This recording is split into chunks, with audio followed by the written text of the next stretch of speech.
Hello. I'll be writing on this blog because I'm researching a show called Happy Appy. One of the main reasons why I'm researching this show is because I've been fascinated with missing TV shows, episodes, and movies. Like most people who research missing episodes, I'm hell-bent on finding London After Midnight, the 108 missing Doctor Who episodes, and Him, the 1974 film where a man has a sexual obsession with Jesus. Even though I should help to search for any fragments of these missing episodes and films, I'm going to research this one series for now. Another reason I went to research this show is because I had an experience with it around 2001. It was around 8 in the morning. My younger brother, who was 7, was watching a local station during its child TV show block.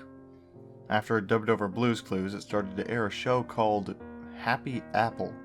I can barely remember the episode's plot, but it was about this apple who was trying to help a kid named Nathaniel.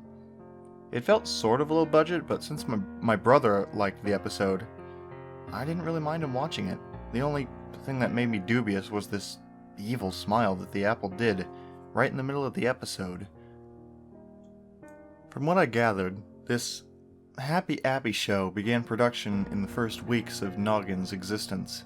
Its plot was about a giant clay apple with arms, baby blue eyes, and large dark green lips being held up by a bent rusty stick. He would go around in a white 1996 Ford Windstar helping children when they got injured.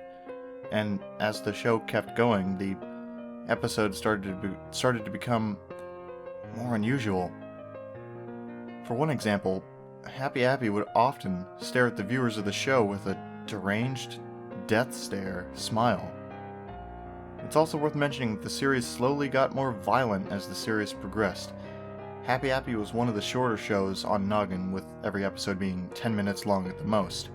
They played in duets, making each full episode 20 minutes long, minus commercials. A couple of months after Happy Appy aired its first episode, Nickelodeon canceled the show, and it was never shown again on Noggin or Nick Jr. Even the much more appropriate episodes weren't shown for whatever reason. However, some parents did record the show, but they were VHS copies, and of those said VHS copies, only a few survived through the years. Many of the tapes had been destroyed, or either due to neglect or disgust, or were simply misplaced and thrown out by accident. However, some copies of the show were reportedly stolen by a shadowy figure. I was one of the lucky people to own a copy of the episodes. Yesterday, when I did some winter cleaning, I found an old DVD with HA episodes written on it. I had a feeling that I knew this abbreviation from somewhere.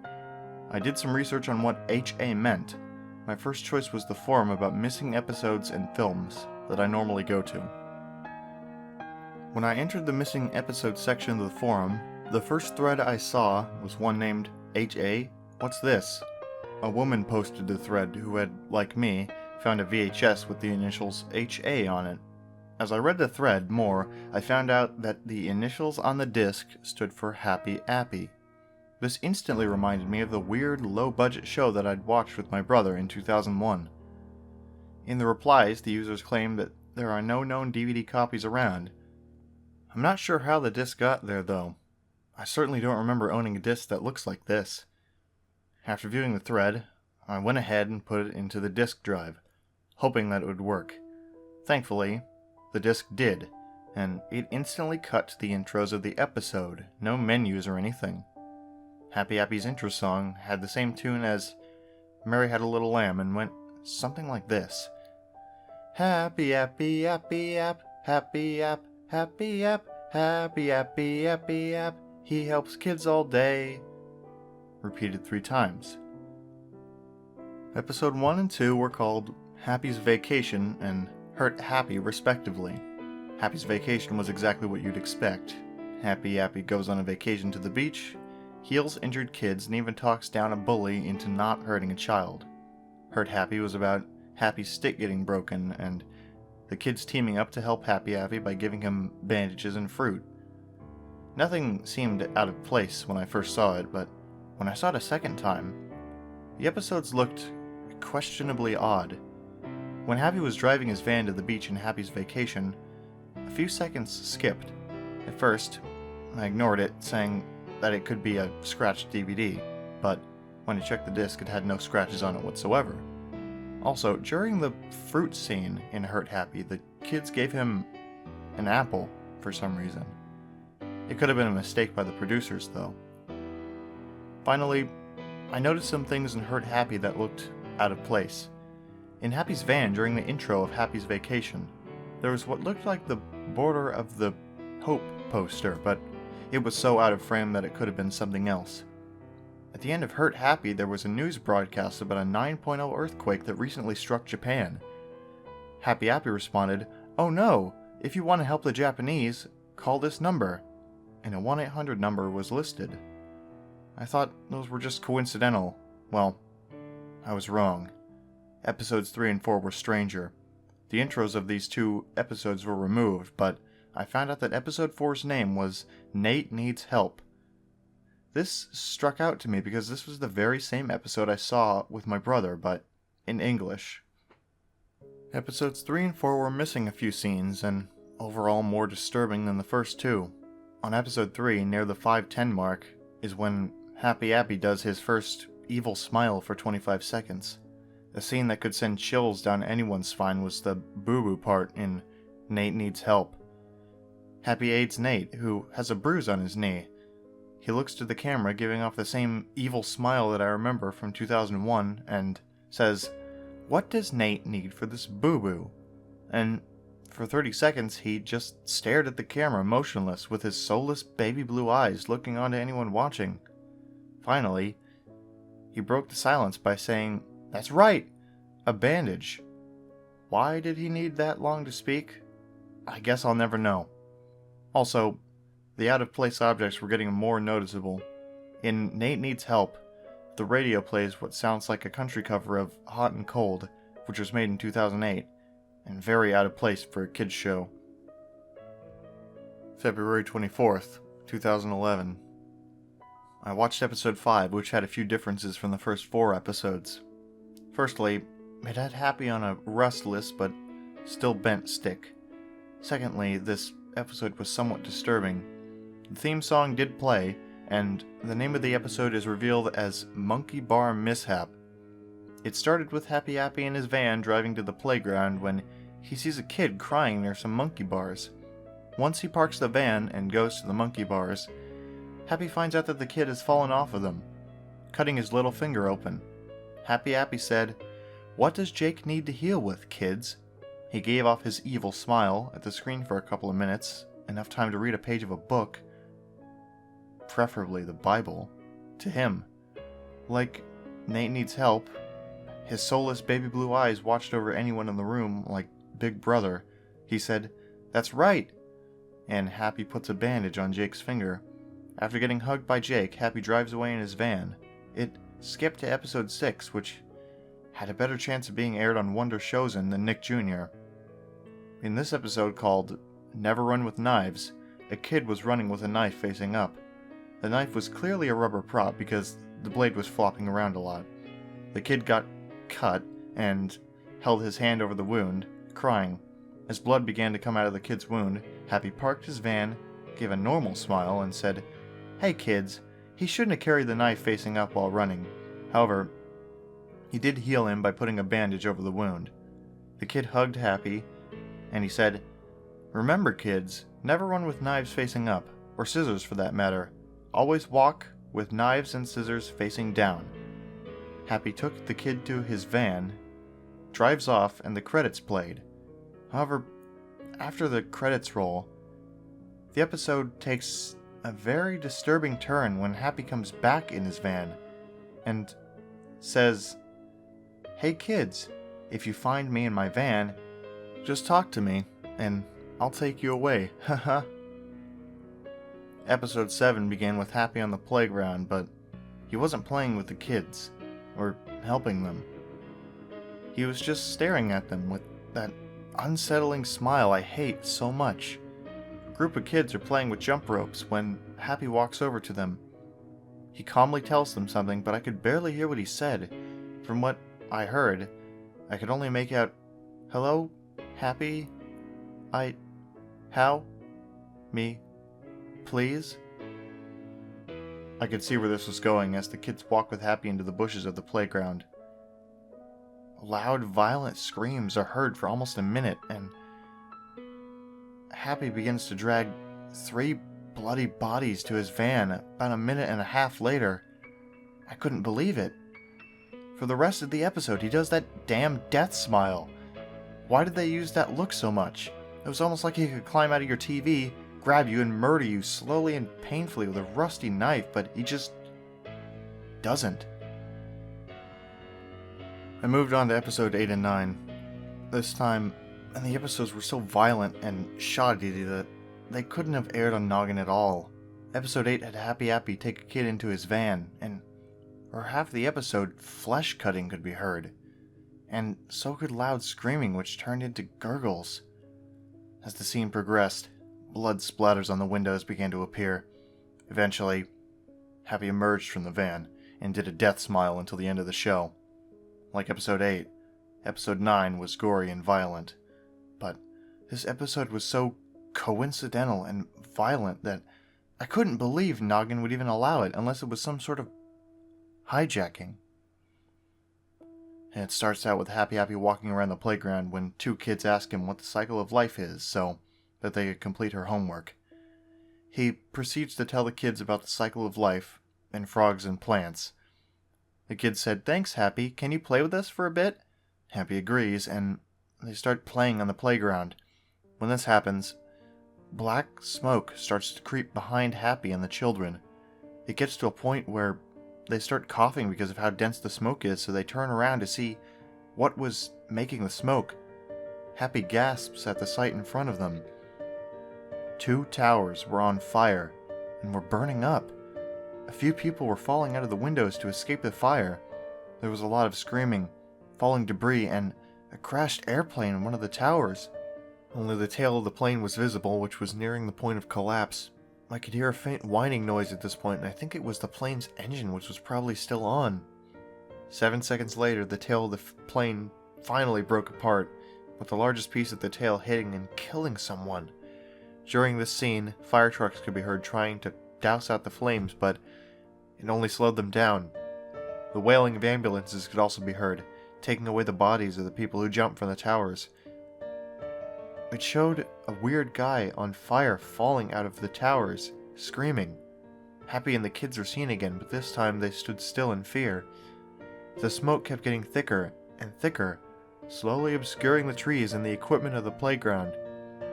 The debris from the towers fell around the kids and Happy, and a person ran up to them and told them to run away from the towers before running off. When the older kid worriedly said, "Happy Appy, why are the towers on fire?" it cuts to a higher up floor that was near where the plane crashed, and revealed the kid that was under a huge piece of concrete, crying for help. Some other kids tried to help him by lifting the piece of concrete off of him, but he was screaming so loud it was almost heartbreaking. There were bodies and blood everywhere, and the pain and fear on the trapped kid's face was so realistic. I cringed. After the shot with the kid trapped underneath the concrete, the younger kid turns to the side, saying, "Happy Appy, why are people running and falling from the towers?" Happy Appy turned to the camera, death smile on his face now, and very coldly said 3 words. Those 3 words will haunt me as long as I research this show. "That's natural, children." He took the 2 kids away from the towers, leaving the kids stuck under concrete, screaming for help. When the credits rolled, the audio of the scene kept playing, and at the end, before the video cuts out, something collapsed, making a very loud noise that could scare anyone watching. I jumped out of my seat. Was Happy a Deathbringer in the form of an apple, or some kind of master predictor? If that episode somehow predicted 9/11, I have to watch episodes 10 and 11 to see if there was anything else predicted. I might not see any predictions, though, and honestly, I hope not. Oh, and you want to know what happens when someone calls the Tsunami Aid phone number? Tomorrow, I'm going to try and call it. February 25th, 2011. Hey, I called the 1-800 hotline mentioned on episode 3. It was a recording, which I'll transcribe for you. Hello, my name is Happy Appy. I'm every kid's most helpful and favorite apple. If you want to make a donation, press 1. If you want to know about the earthquake, press 2. When I pressed 2, the hotline said this. An earthquake and tsunami has recently hit Japan and we need all the help we can get. If you can make a donation of 1, 2, 5, 10, 20, 50, or $100, you will be a big help. Anyone who donates gets a Happy Appy badge. So, I went ahead and donated $1 to the donation for the fun of it by using an outdated bank account that I never used. It responded, "Thank you for helping with the aid for the tsunami. Look in your mailbox in a week from now, because you'll get your Happy Appy badge then. Thank you." I'm wondering what earthquake Happy predicted. Between 1999 and the current day, there were no 9.0 earthquakes in Japan. Since the 2003 earthquake was pretty close to when the episode was released, as well as the magnitude mentioned in the radio broadcast, I guess he was predicting about that? February 27th, 2011. Episode 10 was corrupted, to say the least. It started up, but it had no audio, and the first part was so badly compressed that it was hardly viewable. The next part was just plain static for the rest of the video. Great. A missing episode, I thought. Episode 11, called Happy's Trick, was actually watchable. The intro was just some weird, offbeat carnival music with Happy doing his death smile at the camera. The episode began with him in his van driving on a winding road. As the episode went on, scars began to appear on his body. Eventually, Happy reached a playground, where many children were at play. He jumped out looking like he was ready to abduct all of them, and said, "Hey kids, who wants to see Happy do a magic trick?" Like brainwashed zombies, the kids cheered and ran into his van. Happy closes the door and drives away from the playground. After a few minutes, the van came back, and the side door opened, revealing a motionless and expressionless Happy covered in blood. I couldn't take it anymore. Happy was making me feel extremely nauseous for some reason, so I skipped to the end of the episode. From what I saw through skimming it, the rest of the episode was him watching TV and reading the news with random zoom-ins at the newspaper. Why though? I'm guessing they're predictions like episode 9, but after that episode, I'm not going to go back and read them. It was a very brief scene where Happy began to stab a kid, but it quickly cuts to Happy watching a scene on his TV, where the inside of a space shuttle catches on fire. Why the hell does the show keep showing scenes very reminiscent of future disasters? Once I got to the end of the episode, Happy was holding a knife, covered with blood. The camera began to pan down to a table, which had a hand with cut marks laying on it. What was probably the most unusual thing about this episode happened after this scene. After a few seconds of the credits being played, it very suddenly cut to a black screen with text that said, "If you get these DVDs, I copied the show over to them from whatever master tapes I could find. I wanted to preserve this show so that the last few episodes were not lost forever." Now, you might be wondering one thing. How did Nickelodeon air all these episodes? I don't know. They just did, that's what. If you want to know more about the show, including its fate, see me, KC. Thankfully, I actually had a good grasp on who the KC most likely was. Kevin Seward Christensen, a friend of mine. It wouldn't be out of the question. When I first met him, he did mention something about working with Nickelodeon until the end of the millennium. Wanting to learn more about the show's fate, I went over to his house. What happened when I got there was, to put it bluntly, odd. When I got to his house and rang the doorbell, nobody responded. The door wasn't locked, so I decided to come in the house and see what was going on. I heard a woman crying upstairs, so I ran across the living room and up to the stairs to see what was going on. Kevin's wife was in their bedroom, crying at a framed portrait of them together. I asked her what had happened to Kevin, and she replied with a very odd answer. "Last night, someone or something took him away in his sleep. The police are trying to look for him, but they've come up with nothing as usual. They've questioned me and searched our house for any evidence, but there's none." except for this scrap of paper." She reached into her pocket and pulled out a folded piece of paper. I unfolded it, and it revealed itself to be a low-quality photograph of the scarred Happy Appy during the natural scene. While I was at their house, I asked her how those episodes had managed to get aired on Noggin. "This man had drugged the producers. He was going to..." She only managed to say that much before bursting into tears.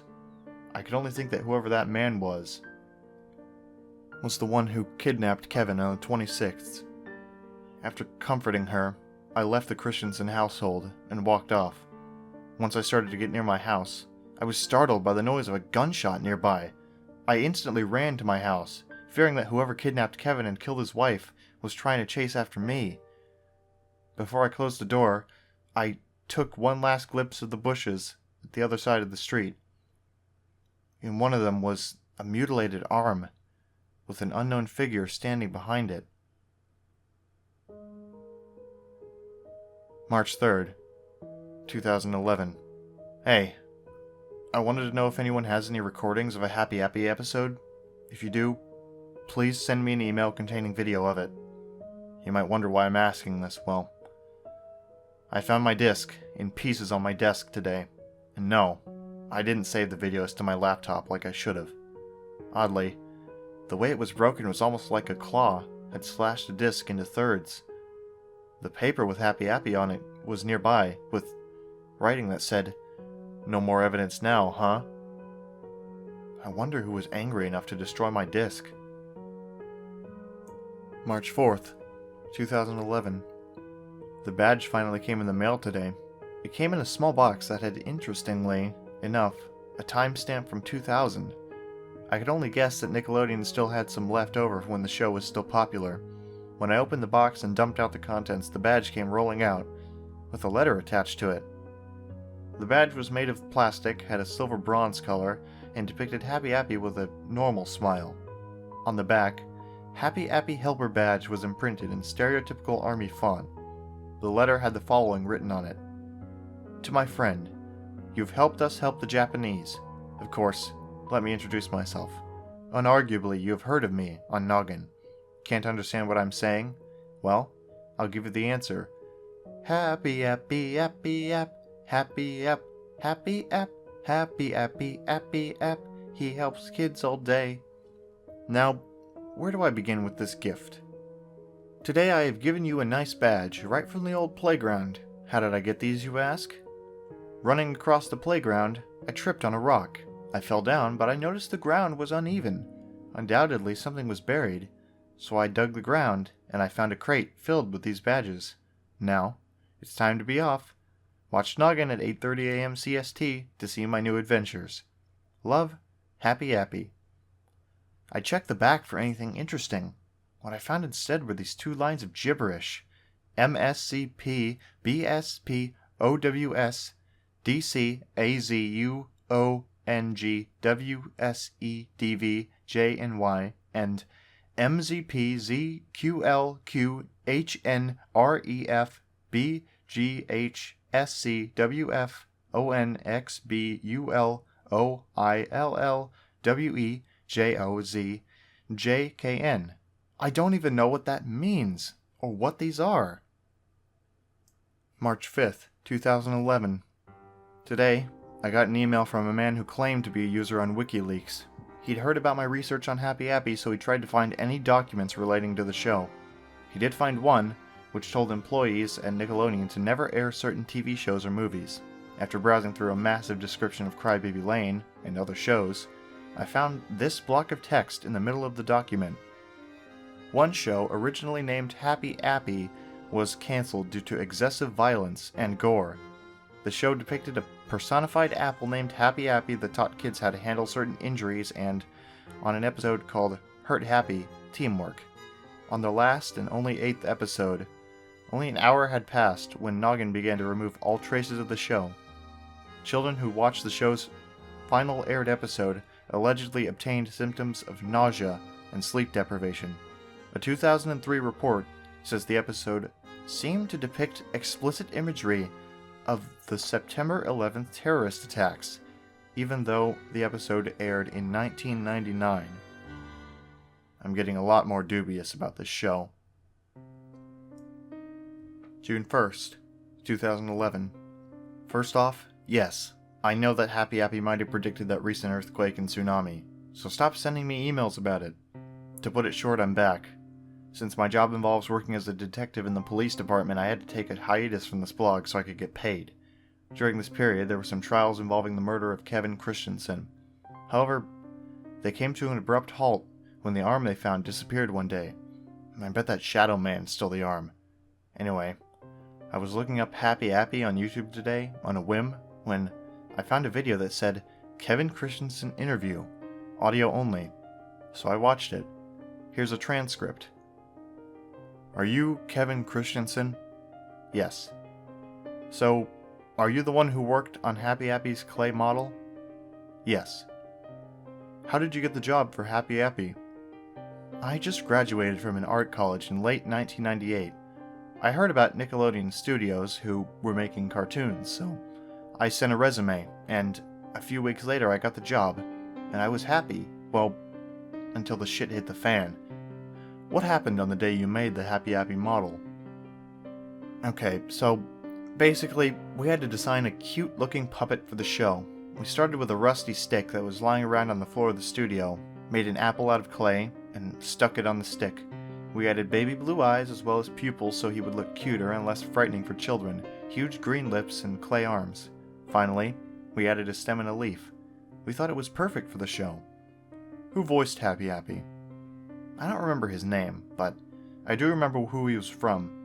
It was a show called Fright House Screamers where 4 teenagers could spend the night at haunted places.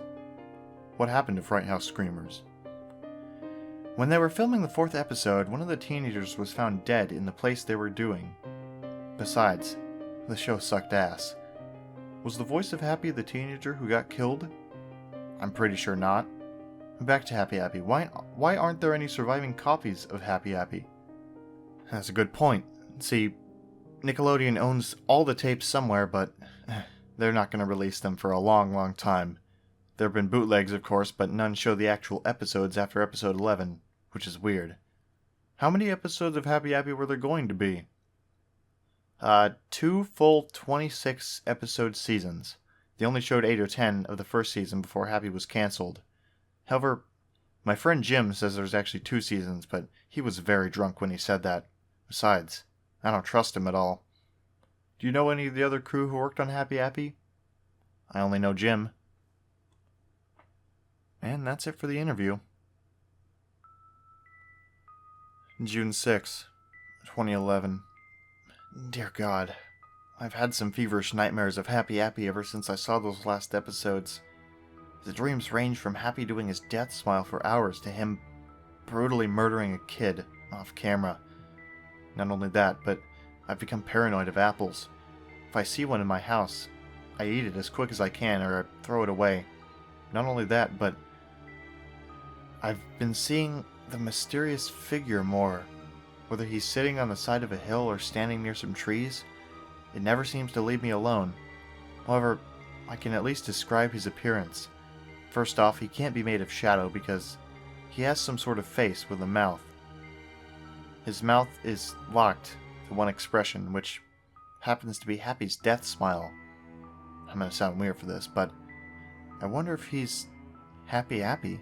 No, he can't be. There's a fine difference between this figure and Happy Appy, a child-sized apple made for a kid's TV show. Oh well. Here's more about the stalker's body. He looks like he's slightly taller than me. For reference, I'm about 1.87 meters. And he looks about mid-weight for his height. If he keeps appearing, I'm gonna have to board up my house. I'm not sure what his problem is, but if he doesn't stop, I'm gonna call the cops next time I see him. June 11th, 2011. Great. Just fucking great. How the hell do I put this in short? Right now, I'm at the library, which could very well be the only place in Aberdeen that has a free-to-use computer. It's been 5 full days since I last encountered the figure, and that bastard has some sort of problem. Because he burnt my house down. Oh yeah, he burnt the entire thing down for no reason whatsoever. I did manage to save some things from my house, my laptop, the Happy Appy badge and letter, and some supplies. Even then, I feel like I've released some sort of bullshit curse from watching those episodes of Happy Appy, and the library is my only hope spot. Thanks to that figure, I'm not even going to research more on the show anymore. After I destroy the badge and letter, I'm gonna close down this blog. Or, better yet, I should kill that fucker for what he did. I don't give a damn if I break the law, get sent to jail. Whoever the figure is, he has to pay for what he's done. He has to pay for what he's done to me. However, I'm not sure if the figure burned down my house, after all. I didn't see him near the house, but it could have just been a chimney or electrical fire, so, you know what? Forget what I said about closing down the blog and killing the figure. I'm going to treat the fire like it was natural and keep researching the show. Don't expect me to act nicely in the following months, though. June 28th, 2011. I finally got somewhere to live in. To be more precise, I bought a mobile home in the nearby trailer park a few days ago. Since I'm not the richest man in my neighborhood, this will definitely do for now until I get enough money to buy a proper house. On Happy Appy, however, one of my friends, Jim Forrester, actually remembered Happy Appy, and he's most likely the Jim mentioned in Kevin's interview. He said that there were more episodes I didn't have on the DVD. It turns out that the most violent episodes were actually at the end of the season. The entire first season was supposed to have 25 episodes plus a TV movie. No one mentioned it because Jim and Nickelodeon had the only known high-quality tapes until I found the DVD. It's also worth mentioning that the series slowly got more violent as the series progressed, just like what I saw on that disc. Jim sent me his own disc with fragments of Happy Appy episodes. Here are the contents of the disc. The first clip starts out with a close-up of a school bell ringing. It cuts to Happy Appy standing next to a kid, sitting at a desk. The kid is trying to answer a math problem, but gives up and says, "I don't know how to do my homework." Soon, the teacher says class is dismissed and the kid becomes ashamed that he didn't know how to do his homework. Till Happy Appy says, "That's alright, I'll sing you the math song, and you will understand." After the kid gasps, Happy Appy sings a song about math. It was distorted in both audio and video, but I could thankfully make out the lyrics, somewhat. I'm going to show you how to do your homework. 7 plus 4 is 11, and 9 minus 2 is 7. Math's not a chore, because 15 minus 11 equals 4. 6 plus 2 is 8. And you're doing great. And here's the last 3. You're on a spree. 66 minus 39 is 27. And minus 5 plus 16 is 11. 2 minus 1, and now your homework is done. After that, the kid says, "Wow, thanks, Happy Appy." I find it odd that the kids were doing math that was more suitable for older elementary students. The next fragment was of one of the violent episodes. Even though the clips looked like they were separate, and from different episodes, they actually seemed to be in order. It started with 3 kids saying that their families were gone. They proceeded to cry so loudly it was almost painful to see. Happy Appy and 2 other kids enter the shot and tried to calm him down. Eventually, they do manage to calm down the 3 kids, and all 5 of them leave. However, Happy Appy had this weird, perverted, and greedy expression. He tells the kids to come with him, and they follow him into an abandoned office building. 2 minutes later, he leaves the building dragging several money bags with him. The kids were screaming for help again. It didn't end there. There was one fragment of a somewhat violent episode. Happy was putting a bandage on a kid's arm. Oddly enough, he was wearing a long coat in this episode, and in the far corner of his pocket, a needle with green fluids is visible. Happy gave the kid a shot with the needle, which knocked the kid out. He dragged the kid into his van, and a chainsaw was heard. The DVD stopped after that. Oh, and you want to know more about that encounter with the figure? First, it turns out he was at the library, so I got out of there. Secondly, I gave him a nickname. It's Forensic, which is better than calling him the Figure. I didn't come up with the name, though. I found a scrap of paper on my desk that has said Forensic. Obviously, since I have to call the figure something, I'll call him Forensic from now on. When I saw him 17 days ago, he seemed to have fingers with claws. I don't mean like he had retractable claws in his fingers. His fingers looked like they were very sharp. I also got a good look at how he ran. He seems to be hunchbacked, which means he would be taller if he would be standing up straight. I'd say about 6'9", although that's just speculation since I don't have a picture of him. Yet. July 14th, 2011. Jim Forrester has called me again with another development. Tristan Ye, the man who voiced Happy Appy and a star on Fright House Screamer, was killed today. His body had 3 long and deep cut marks on his chest, with one of them slashing open his heart, even though the police marked it as a murder by a bladed weapon. I think forensic killed Tristan. It just seems like a weird coincidence that my CD of the Happy Appy episodes was clawed in the same way that Tristan Ye has. Jim, however, said in response that they would be very sharp claws, since the markings managed to put a deep cut on one of his ribs. I might need to research Fright House Screamer after I'm done with Happy Appy. It sounds interesting. July 15th, 2011. Today, Jim Forrester gave me a DVD with 3 new episodes. According to Jim, the first one is the episode with the green fluids needle, the second being the full version of Happy Goes to School, and the last one might be the second part of the Happy Appy TV movie. I would be able to describe the episodes if it wasn't for the extensive cleaning the disc needs.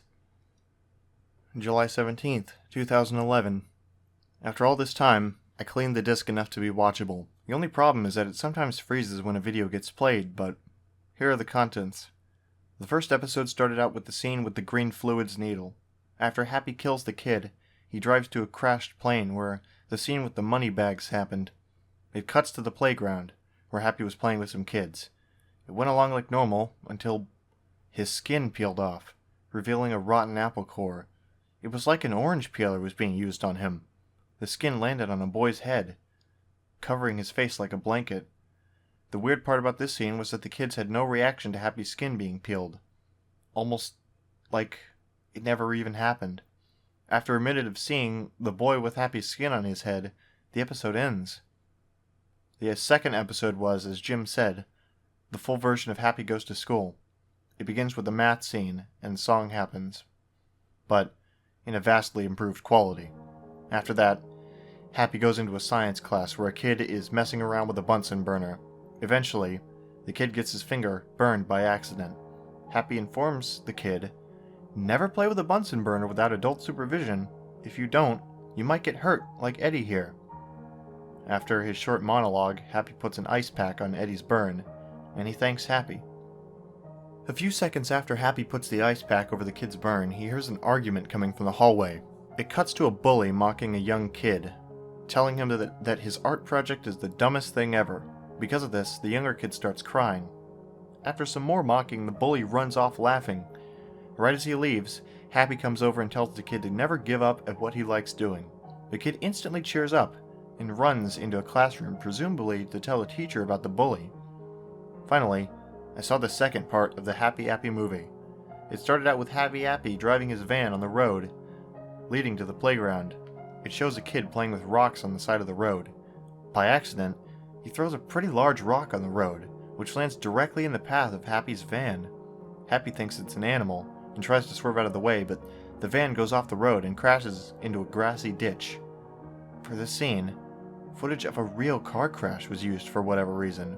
After the scene, the van starts to catch on fire, and some kids, including the one who threw the rock, ran over to the burning wreckage.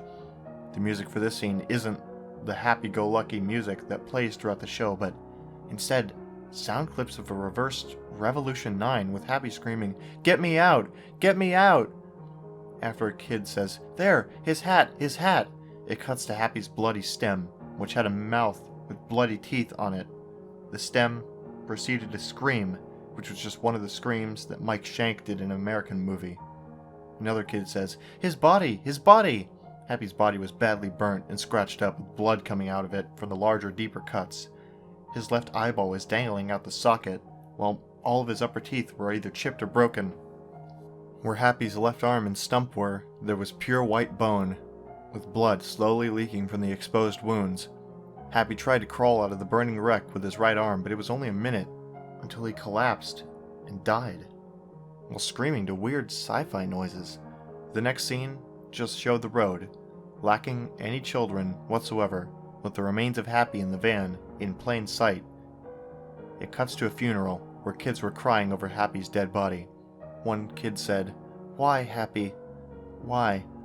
Another tried to wake up Happy by shaking his corpse. After the funeral scene, it showed Happy's body with blood on his broken teeth. The shot fades to a scene taking place 10 years later, where a kid was talking to her mother. The mother replied to the girl, but her speech is in reverse. After re-reversing it, the speech turned out to be, "Don't worry, my daughter. Happy Appy is coming to take you away, haha." The father comes in and talks about how bad Happy was, but in a sarcastic tone. After the mother asks why he randomly brought Happy up, the father brings out a knife and stabs the mother in the head. The girl screams, runs to the mother's side, and starts crying. The father's skin peels off like the scene with Happy in the orange peeler, revealing Happy with his injuries from the car crash. Happy proceeds to kill the girl. The last shot before the credits was Happy Appy smiling over the bodies of the mother and the kid, as well as the skin of the father. Instead of the theme song coming to play over the credits, dark carnival music appeared with clips of Revolution 9 and Napoleon 14's "They're Coming to Take Me Away, Haha." And narrator said, "His stomach was in two today. There were two, and there is none now. He's there. He's getting next to his sister with all he knows. And finally, he ceased to work in the underworld." Guess what the narrator was talking over? He was talking over Happy Appy with a bloodied scalpel in one hand and an X-Acto knife in the other. It slowly panned down to the disguise Happy was under, like the magic trick episode, and stopped at the hand of the skin, which had cut marks on it. The episode ended. July 23rd, 2011. It's been almost a week since I watched part 2 of the Happy Appy TV movie. It turns out that someone claimed to have the first part, so I asked him to email it to me. It turns out he was right. Here's what happens in the first half. It starts with the carnival theme from the credits of part 1, but with distorted voices. The intro often flashed out to white. After when the original intro would play, it cut straight to Happy on a medical bed dying from an unknown disease with children at his side. Happy said in a loud voice, "They're coming to take me away!" And it cuts to one of the younger children. He was trying to fake crying over Happy's death, but the single tear that came from the child was in claymation. It played a solemn piano tune after another kid with a high-pitched voice said, "They're coming to take me away!" It showed Happy Appy coughing up blood, and a few seconds later his bed wheeled itself into a surgery room. What followed was an hour of stop-motion surgery. It was so horrifying, but yet compelling. How did the episode creator create a decent surgery scene with puppets? After that, Happy Appy comes out in a wheelchair, and the children said, "Are you okay, Happy Appy?" Happy said, "Yes, my friends," and gave them a large hug. After that, it faded to a title that said, 3 months later, and started to fade in on the second part of the TV movie, but the video ended as soon as the fade stopped. July 24th, 2011. I got another episode today. One of my blog followers who has a job in a daycare center in Seattle mailed me a VHS tape. The tape had a white label that said, written with a blue Sharpie, "Happy Appy is the hospital doctor." He found the tape because a kid brought it with him for whatever reason and started crying when he saw the contents. The tape began with a few minutes of static and then played the famous intro, but it had new lyrics that didn't match the tune too well. "Happy Appy helps those kids. Happy App, Happy App, Happy Appy, Appy, Appy, Happy Appy, Appy." It went to a point-of-view shot with Happy Appy running through a hospital for about 2.5 minutes, with the choir singing Amazing Grace. Since I knew what Amazing Grace was about, because of choir experience, I was prepared for anything relating to death. It cuts to Happy Appy on his metal stick, doing his death smile for a long time. Like the 2 other times, he watched over any living thing near the TV with his uncanny, soulless baby blue eyes. The death smile made his glare worse, giving an immense feeling of threat to anyone watching. After the Amazing Grace choir ended, ambient noise started playing. It kept growing louder and louder, and it very slowly zoomed in on Happy Appy. Finally, after 10 minutes of watching a clay apple staring you down with loud ambience, he says, "Hey kids, let's go find some children to help."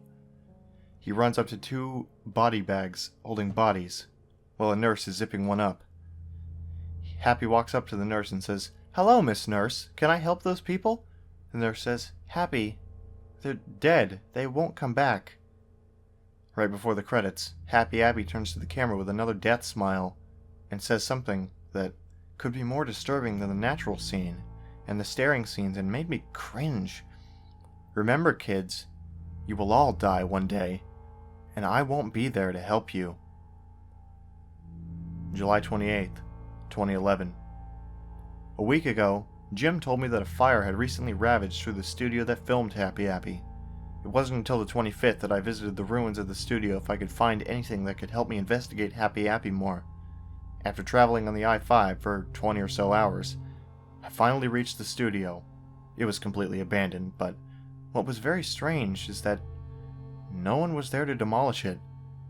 After grabbing a flashlight and turning it on, I proceeded to sneak inside. When I got into what remained of the lobby, I saw 2 rooms that weren't overly burnt or crushed by debris, a sound set and a storage room. The storage room had a lock on it, so I went into the sound set first. It was massive, around the size of half a football field. Despite the sound set being large, the only things that were there were some remains of the green screen stages and a burnt studio camera. For some reason, parts of the remaining cloth on the stages had what looked like blood stains on it. While I was walking to the sound set, I heard male laughter and the movement of a lanky figure near the back. I got the hell out of the sound set and blocked the door with a burnt desk. After that close encounter, I went over to the storage room and broke the rusted lock off of the door.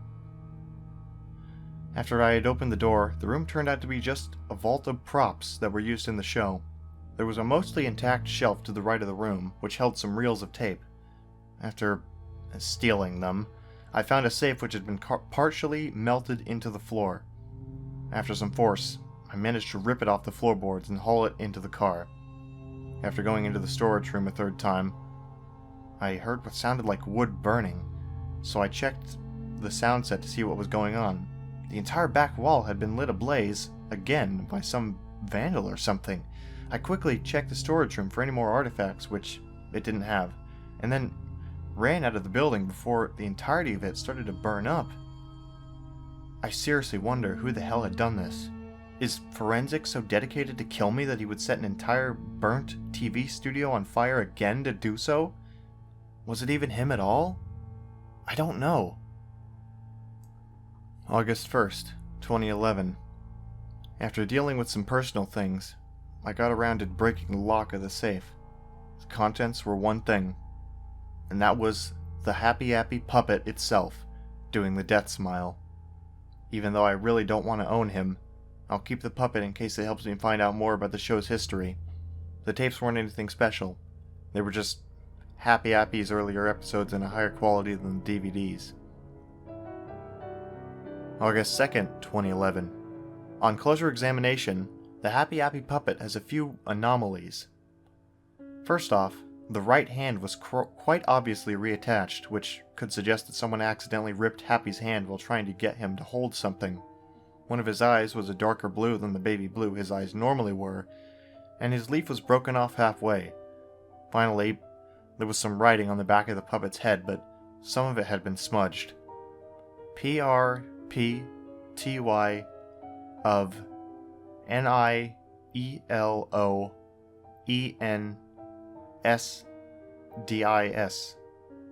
Owned by... It also turns out that the tapes were, like the Happy Appy puppet, different from what I had thought. For Happy's vacation and Hurt Happy, the scenes with the missing frames had those frames back. However, what was more interesting was that the Hope poster that was in Happy's van was missing from those tapes. I guess that those tapes were actually in work print quality and not the finished product. If that's so, It doesn't explain what the tape that held Happy Goes to School had the beginning of the Towers on it. I can only guess that the Towers was originally a normal episode in production, but some asshole edited it and ended up canceling the series. August 4th, 2011. When I was getting the mail at night, I managed to find Forensic looking at me from my garage. This time, however, I finally took a picture of him. Even though it's incredibly blurry, I at least have a photo of what he looks like now. The odd thing is that, unlike regular times where Forensic has Happy's death smile on his mask, he had a frown on his mask.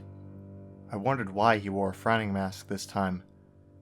Until I smashed and burned the Happy Appy puppet, because I think it's powering Forensic. I could be wrong though, which is probably true. I kept the tapes, as they're good enough to keep. August 15th, 2011. I apologize for not updating this blog lately. I really haven't had much to say, but recently I've been crept out. I thought I destroyed the Happy Appy puppet about a week ago, but when I went into the kitchen to make a snack, I saw it lying on the counter without any damage done to it. Also, I've had many nightmares about Happy Appy and Forensic. The most vivid one, based off of the Towers, occurred to me tonight. I saw a completed Freedom Tower being hit, almost ironically, by a large airliner. Onlookers were either running away, crying, or praying to God. I remember that I was one of the onlookers, unable to move an inch. Right next to me was a ripe apple tree, which oddly hadn't been knocked over by debris. On the pavement, there was an apple that had presumably broken off of the tree.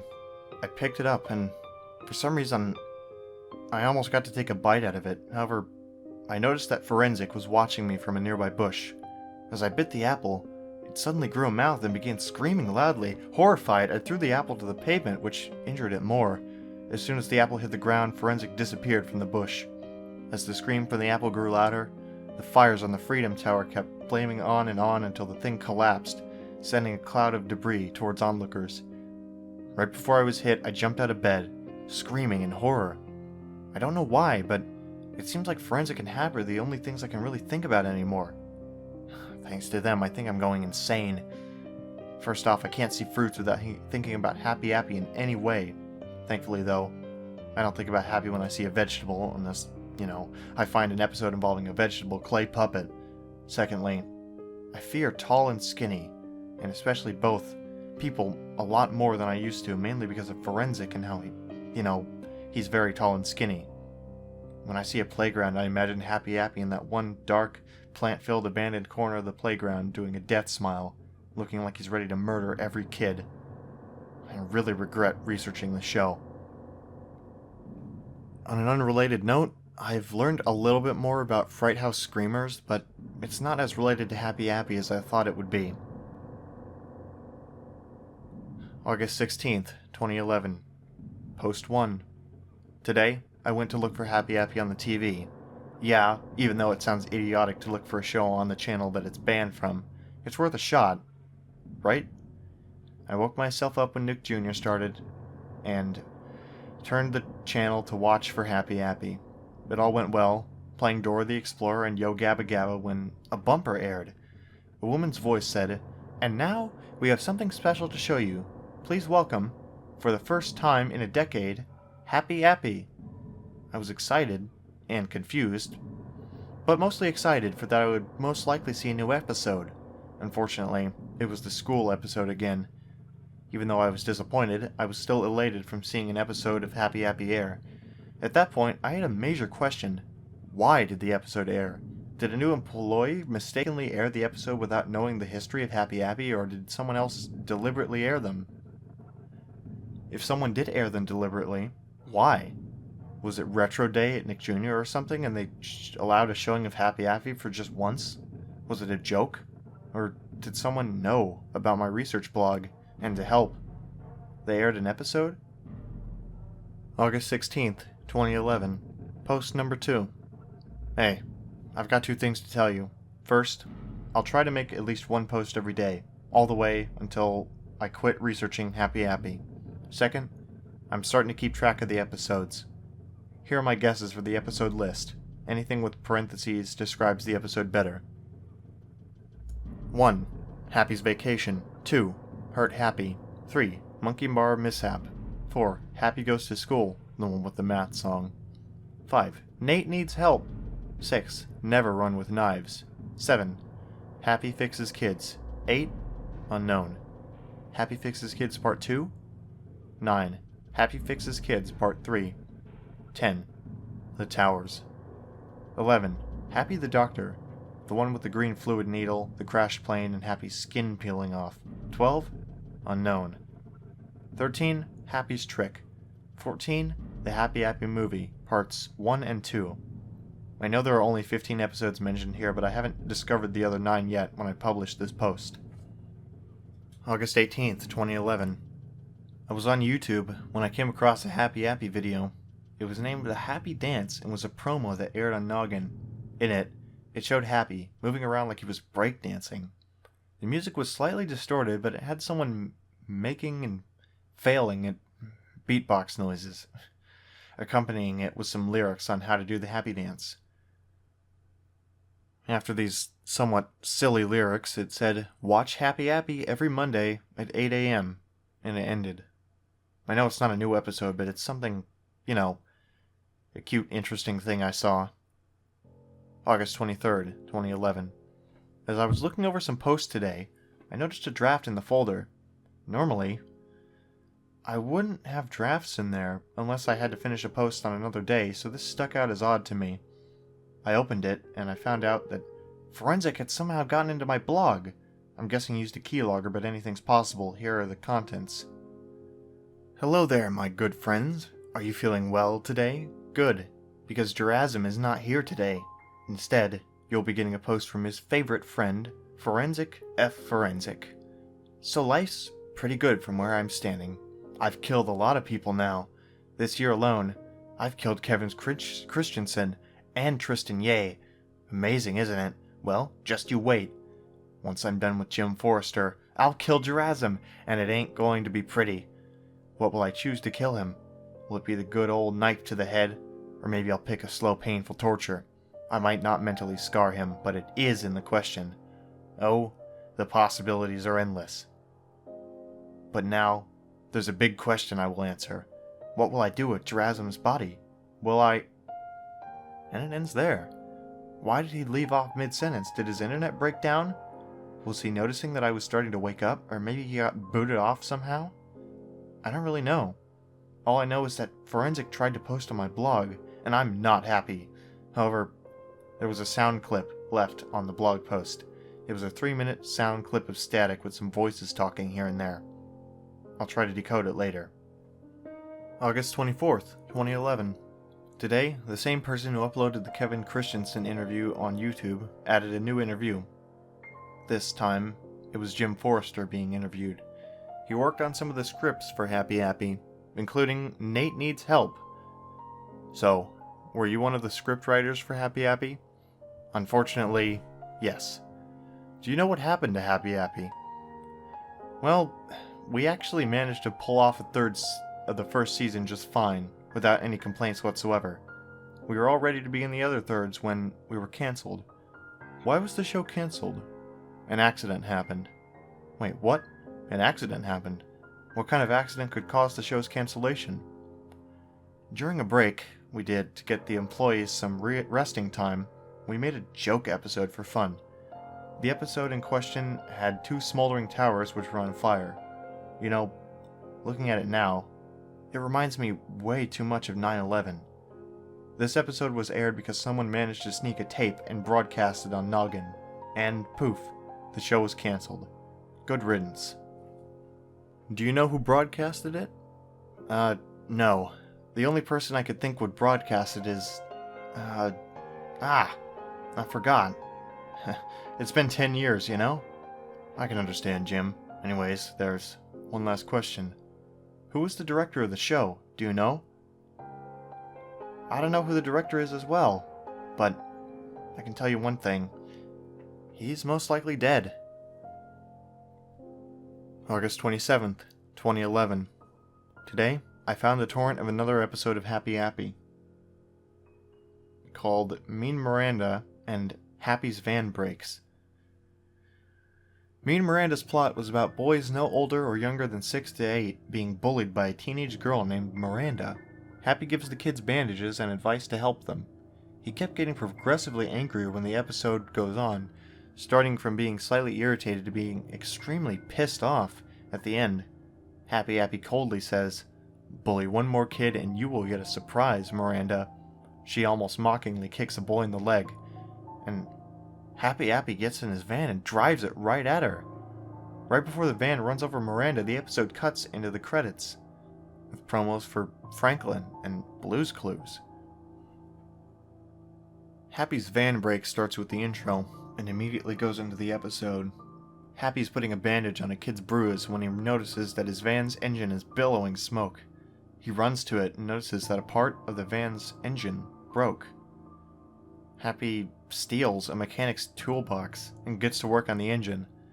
When Happy Appy works on the engine, the kid kicks a soccer ball, and it accidentally bounces off Happy's head. Angered, he gets a wrench, runs off screen, and beats the kid to death with it. He goes back and repairs the engine, replaces the coolant, and changes the oil. While helping more kids around the playground, the mechanic, in response to his toolbox being stolen, breaks Happy's engine. Happy gets pissed and chases the mechanic in a point-of-view shot. Eventually, Happy grabs the mechanic and stabs the back of his head with a screwdriver several times before the episode cuts out. Oddly, the chase scene didn't have Happy's hands in it, but someone's arms painted red. So, I guess here's the new episode list. 1. Happy's Vacation. 2. Hurt Happy. 3. Monkey Bar Mishap. 4. Happy Goes to School. 5. Nate Needs Help. 6. Never Run with Knives. 7. Happy Fixes Kids. 8. Happy Fixes Kids Part 2. 9. Happy Fixes Kids Part 3. 10. The Towers. 11. Happy the Doctor. 12. Unknown. 13. Mean Miranda. 14. Happy's Van Breaks. 15. Happy's Trick. And 16. The Happy Appy Movie Parts 1 and 2. August 28th, 2011. Remember when I got those tapes from the now demolished studios? Well, I bought a small projector so that I could play the tapes to find out more about them. And, like what I saw when I closely inspected the tapes, there were more changes than I thought they had. Here's a list of what I could find. Happy's Vacation has stock beach music playing in the background of the beach scenes, while my former copy did not. I guess my old copies were the work print? Also, Happy sounds slightly different. Hurt Happy has the apple in the healing scene, replaced with a tomato. I guess this proves my theory that the apple thing was a mistake done by the producers. Happy Goes to School has an entire removed scene with a song in it. Taking place between the math and science scenes, it involves Happy going into a social studies class and finding a kid struggling with his homework about the American Revolution. Happy tells the kid to watch what the teacher is going to put on, which is a segment of Schoolhouse Rock about the American Revolution. The boo-boo scene in Nate Needs Help is a lot shorter and overall less weird. And guess who I saw today? It was Forensic, as usual. Unlike most times, I got a good look at a part of his face. Well, put it shortly, he might be a human. Might be. September 2nd, 2011.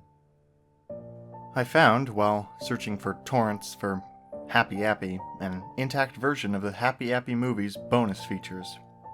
Visually, it wasn't very good. It was just a simple menu with a white background. There was one bonus feature, creating a Happy Appy episode. I downloaded and watched it. It was around 30 minutes long, and, like the title says, showed the making of a new episode which wasn't released called Happy Meets the Roo Bears, where Happy Appy is in a crossover with Aphex Twin. According to a worker, the episode would have been somewhere in Season 2. Here's what happens according to the clip shown. Happy is in the playground when he sees a watered-down Roo Bear running around. Happy asks who he is. The Roo Bear does not respond. Richard drives in his long limo from Window Liquor.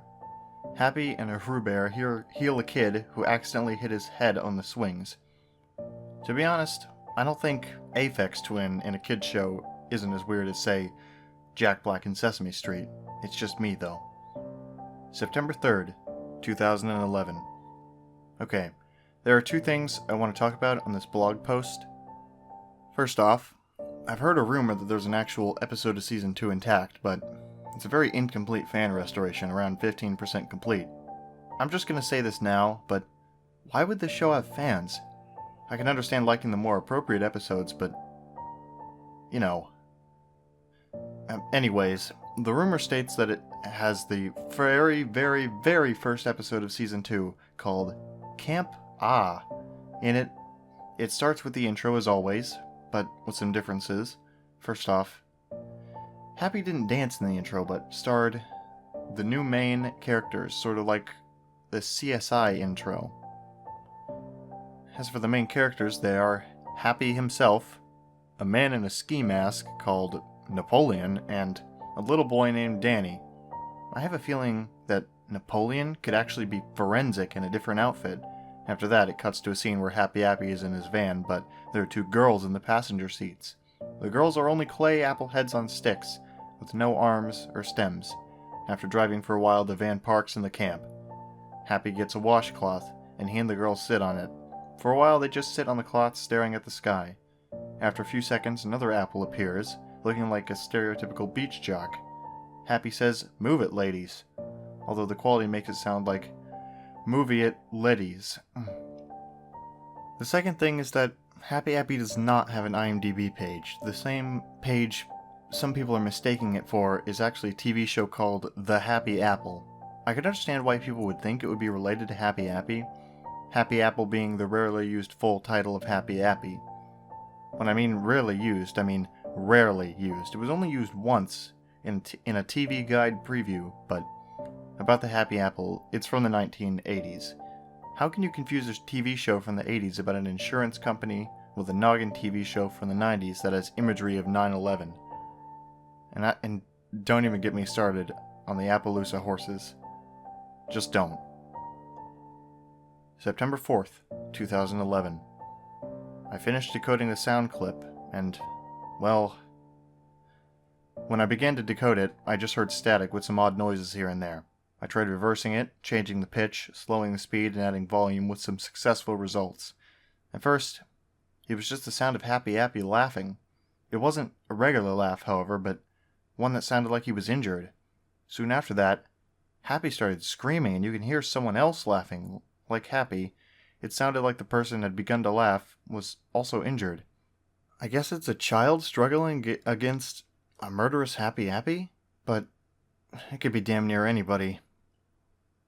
September 5th, 2011. After 16 pages of a Google search, I found someone who said that they were a member of the staff who made Happy Appy. I was excited, so I got their address so I could meet them in person. It took a long time because the directions they gave me required me to go through a lonely dirt road, and on the way there, I thought I'd get my shoes dirty by walking the rest of the way. Hey, can't be too cautious, can I? Well, anyway, I was at an angle where I could see the person who was standing near his house. I was right about to yell out to them, but I got a closer look, and I freaked out. It was Forensic, standing near the house right behind the corner of a building I was about to pass. If I had passed it, Forensic would have caught me off guard and stabbed me to death. I don't know why Forensic had set this up, but he's definitely out to get me. He was still looking the way I was supposed to have come through, and quickly checking his watch, so he didn't see me yet. He was a human. He was wearing this weird mask that looked like a happy baby, and the mouth would often move, giving the impression that he was literally a baby face. His arms were bone skinny, and it looked like he needed to put on 20 pounds to be considered barely underweight. He started getting more and more nervous and thinking that I wasn't going to show up.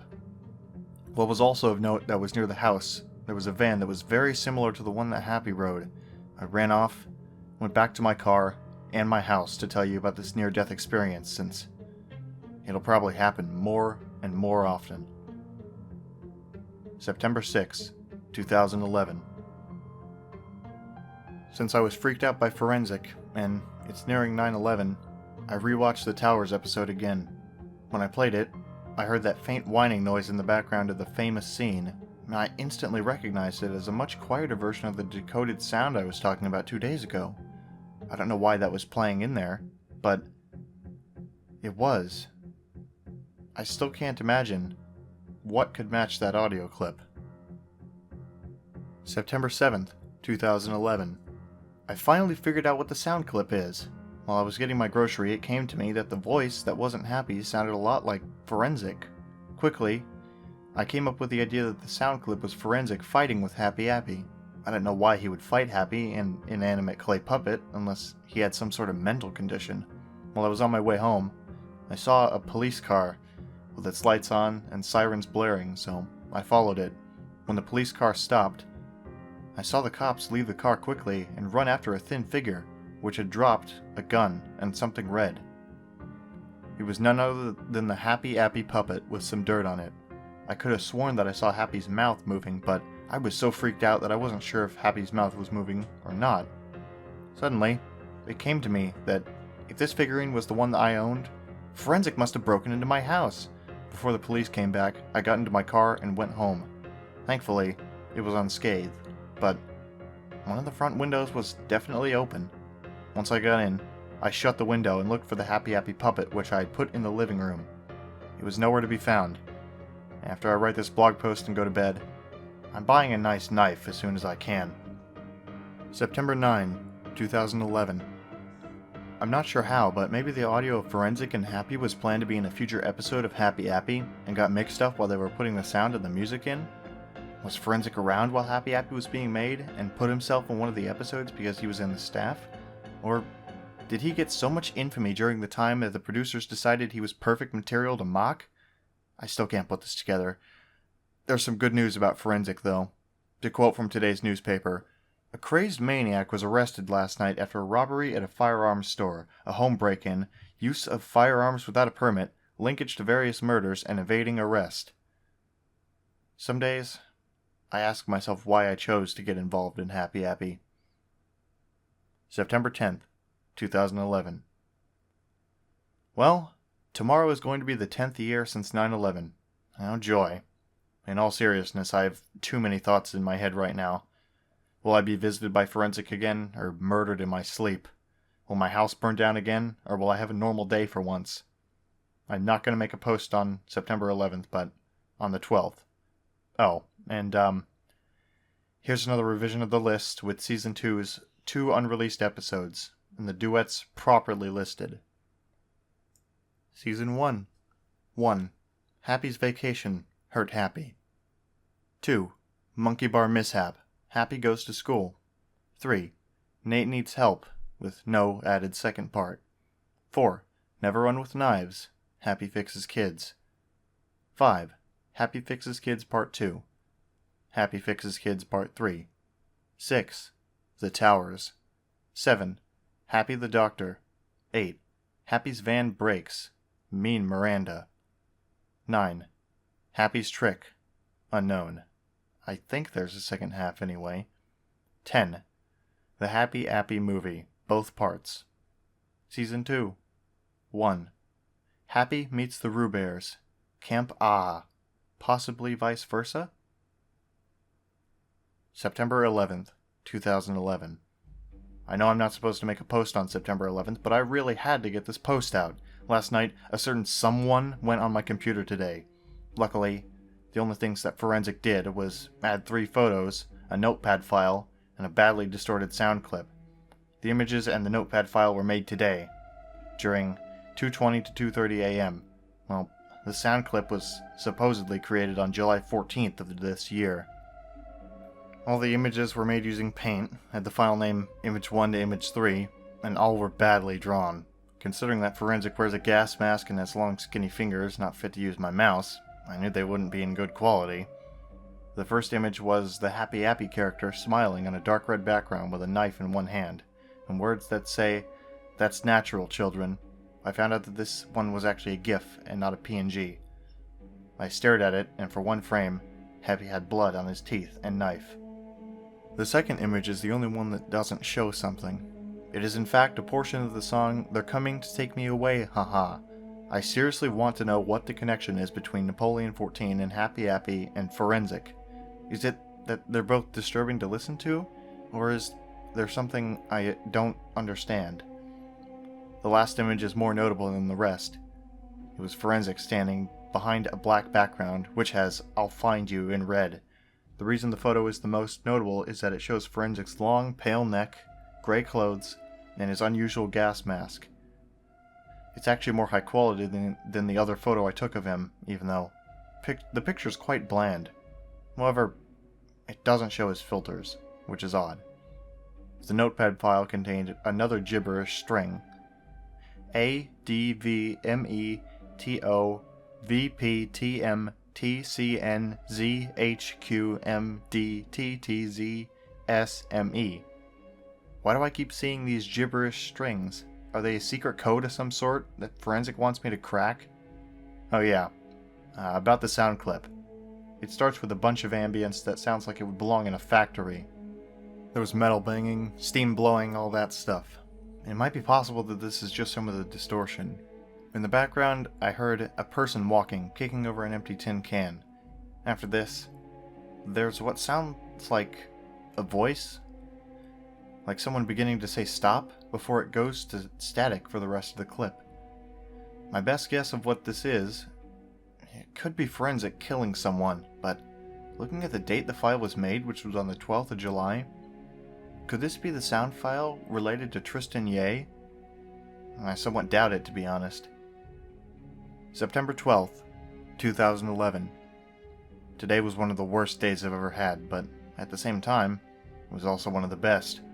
It all started when I was coming home after getting late-night groceries on September 11th. When I noticed Forensic was crossing the road to my house. Knowing that he would try to burn down my house again or steal something, I sped up and had the car ram him at full force. I heard a couple bones breaking. I knew I must have injured or possibly killed him, so I grabbed a flashlight and got out of my car. And, to my surprise, I couldn't find him. Although, I did find a trail of blood he had made, and it led off in a direction, so I followed it. The trail led me to a nearby forest a couple miles out of town. I had doubts about this. Forensic could run off into the woods and is probably ready to attack me if I go too deep into it. I put those thoughts aside, and since I knew I had to kill Forensic one way or another, I got my knife from the car and went into the forest. The blood stopped at a dirt trail, and a few meters from it was a sign. The letters were faded, but I shined my light on the sign, and it read, John Wilkinson's Summer Camp. To explain a little, John Wilkinson's summer camp opened in 1996. The owner of the summer camp was, unsurprisingly, John Wilkinson, a 35-year-old man who had a mild case of schizophrenia. For years, it was a very popular summer camp. Kids kept coming to it, with some coming all the way from Maine and the United Kingdom. Unfortunately, in 2004, John Wilkinson's worsening schizophrenia reached a peak, and around 2 in the night, John got an axe, went into the log cabins, and killed 6 children before disappearing into the woods. The summer camp closed down, and the case remains cold to this day. Back to me, I went up the dirt road to the summer camp, which was in an overgrown grove. Over the years, the summer camp deteriorated, letting various moss and fungus grow on the rotting wood of the old cabins. I went into A first. Just for reference, the cabin series are A, 16 to 18-year-olds, B, 13 to 15-year-olds, C, 10 to 12-year-olds, and D, 7 to 9-year-olds. It looked like a regular cabin, minus the fact that blood was on the walls, beds were undone, some of the wood was rotting, and there was an axe stuck in the wall. Obviously, since an axe is a better weapon than a knife, I took it. I went to B, and I axed the door down. It was the same as A, minus the axe. C was the same, and I axed D's door down next. As I walk in, I noticed the sound of a generator running. Knowing that this room was different from the rest, I turned the lights on. I wish I hadn't, because as soon as the old light flickered on, I was horrified at what I had seen. On the walls at the back of the cabin were the mutilated bodies of Kevin Christensen, Tristan Ye, and Miranda, held up by meat hooks. I was completely paralyzed in fear for a minute. My breathing became more rapid, my heartbeat sped up, and I started sweating. Behind me, I heard an all too familiar slithering voice with what sounded like an East Coast accent. "Do you like my trophies?" I jumped at the sudden voice and suddenly turned around. It was none other than Forensic, with a dull, rusty butcher knife. He was wearing a black butcher's robe, heavy winter clothing, and of course his trademark gas mask. "Go on, Jarazim. Go on, take a closer look at my trophies. You know you wanna." out of your sick, morbid, but somehow natural curiosity. When he said that, I was both horrified and intrigued. Even though I had a paralyzing fear, I walked up slowly to the body of Kevin Christensen. His body had 3 slice marks on his chest, half the skin on his face was gone, and various nails were rammed into his body in such graphic ways that I don't even want to mention. His jaw was positioned to make it look like he was laughing at something. I had to stop Forensic from killing any more people in this horrible way. There was a half-broken mirror next to Kevin's body. I picked it up with my shaking hand and saw Forensic sitting down a chair, preparing to sharpen the rusty knife with a large grinding wheel. "So," Forensic cheerfully said, "you found me at last. Congratulations, Gerazim. You deserve an award. Do you want to know what it is? What the hell did you do with them?" I yelled, even though it wasn't what Forensic was expecting. It seemed like the only thing I could say to him. "Well, since he asked, I, Forensic F. Forensic, will tell you what he did," Forensic said as he got up to stretch his arms. "But first I'll tell you the reward. It's a knife to the throat," he laughed, which turned from a somewhat girly giggle to a psychopathic laugh. After catching his breath, he said, "To put a long day short, there were people who had annoyed me to a certain extent. First off, Kevin Christensen deserved his natural fate, because he kept calling me slow and retarded. I personally got offended by that, so when you were still watching those 10 episodes, I managed to find and kill him. I watched you enter the house with that photo of Happy Appy in the bushes. After that, he sat down again, kept sharpening his knife like I wasn't even there. I could barely say, 'What about Tristan and Miranda?'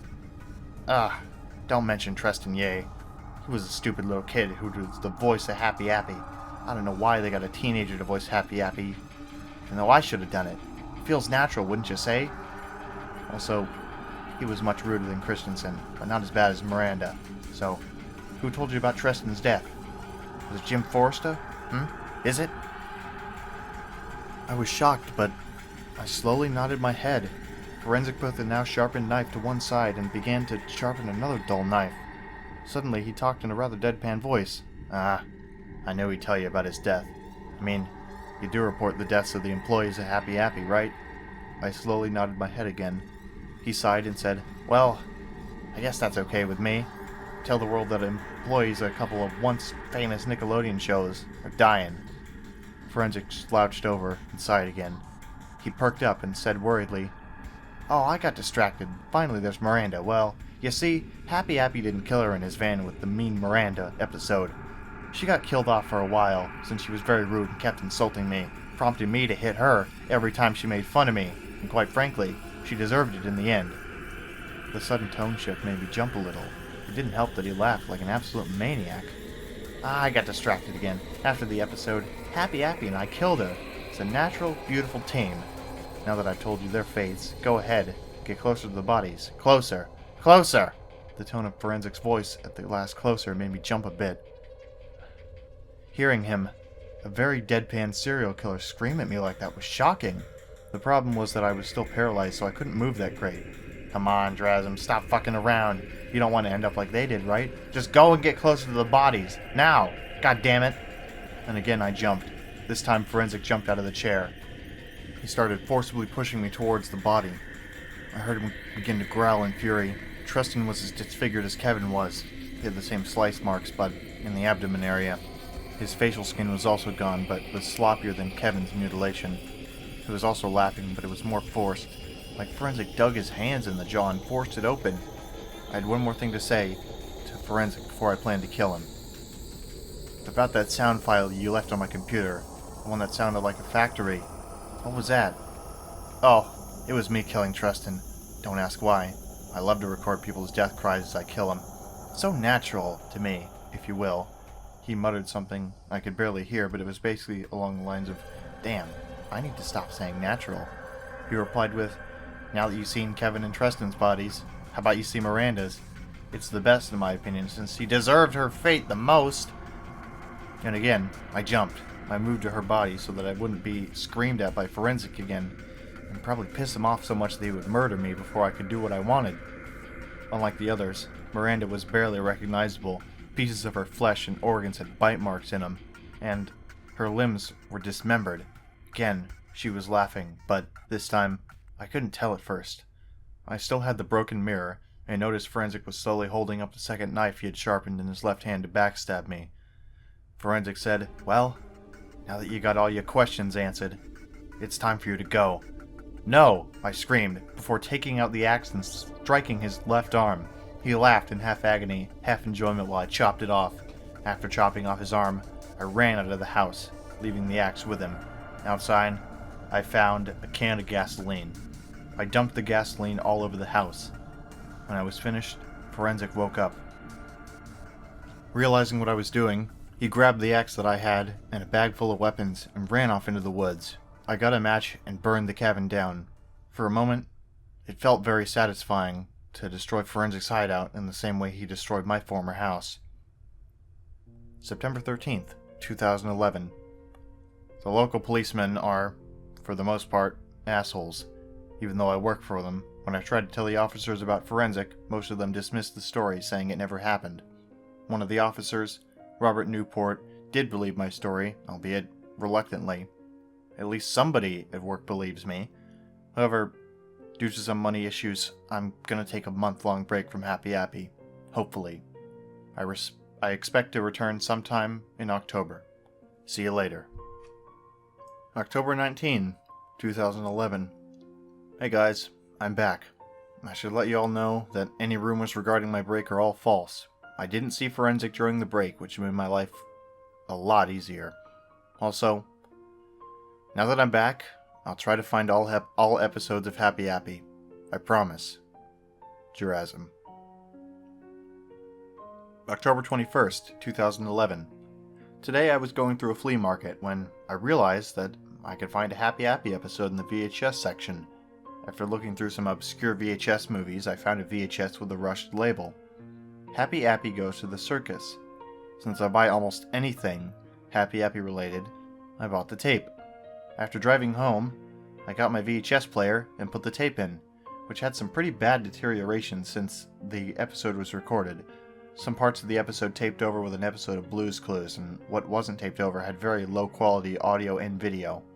The title is the plot in a nutshell. Happy Appy goes to a traveling circus and helps kids who get hurt. The episode starts with Happy Appy buying a ticket to see the Banana Brothers traveling circus. After buying popcorn and a drink, he gets into a seat, and the show begins. Unfortunately, half the scene was replaced with either the Blue's Clues episode or static, and the show scene was pretty bad anyway. I mean, the show was already low budget as is, but the show scene was by far the laziest thing on the show's run. The bulky strings were visible during stunts, the models were very rushed, the camera was unfocused, and someone's head was visible in a scene. After the 3-minute-long scene, it goes to an intermission. Happy Appy throws his trash away when he hears a kid crying. He walks to where he thought the cry came from, and discovers a kid who hit his head on the bleachers. Happy heals him using bandages and an ice pack, and the kid thanks him. Then, Happy Appy realizes that the trapeze act, the Flying Apples, has a missing member. Happy sees this as an opportunity to make him more popular with everyone, especially children. He gets dressed as Aaron Apple, the other four were Abraham, Adam, Andrew, and Auburn, and talks to the rest of the act about how late he was. The second half of the show begins, and the first act was unsurprisingly the Flying Apples. Unlike the rest of the circus scenes, the trapeze act was actually decently made. It was like the entire budget of the episode was spent on making the Flying Apples part look good. After that, more of those god-awful circus scenes played. Although, the clown scene was somewhat funny, and the circus show ends, where the Banana Brothers thank kids for visiting the circus. Later, the Flying Apples meet the Banana Brothers, and they tell the Flying Apples how well they'd done in the trapeze act. After that, Happy's seen walking out, when he sees a kid get bullied by a bandaged girl. Happy gets closer, and guess who was bullying the kid? Miranda. Miranda tells Happy Appy that she has a knife on her. The video cuts out, yet the audio keeps playing.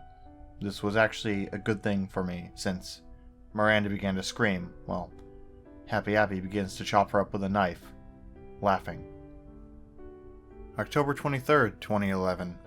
Today, I'm going to try to answer a question about Happy Appy. A massive question about Happy Appy, that is. Why does Happy Appy murder kids?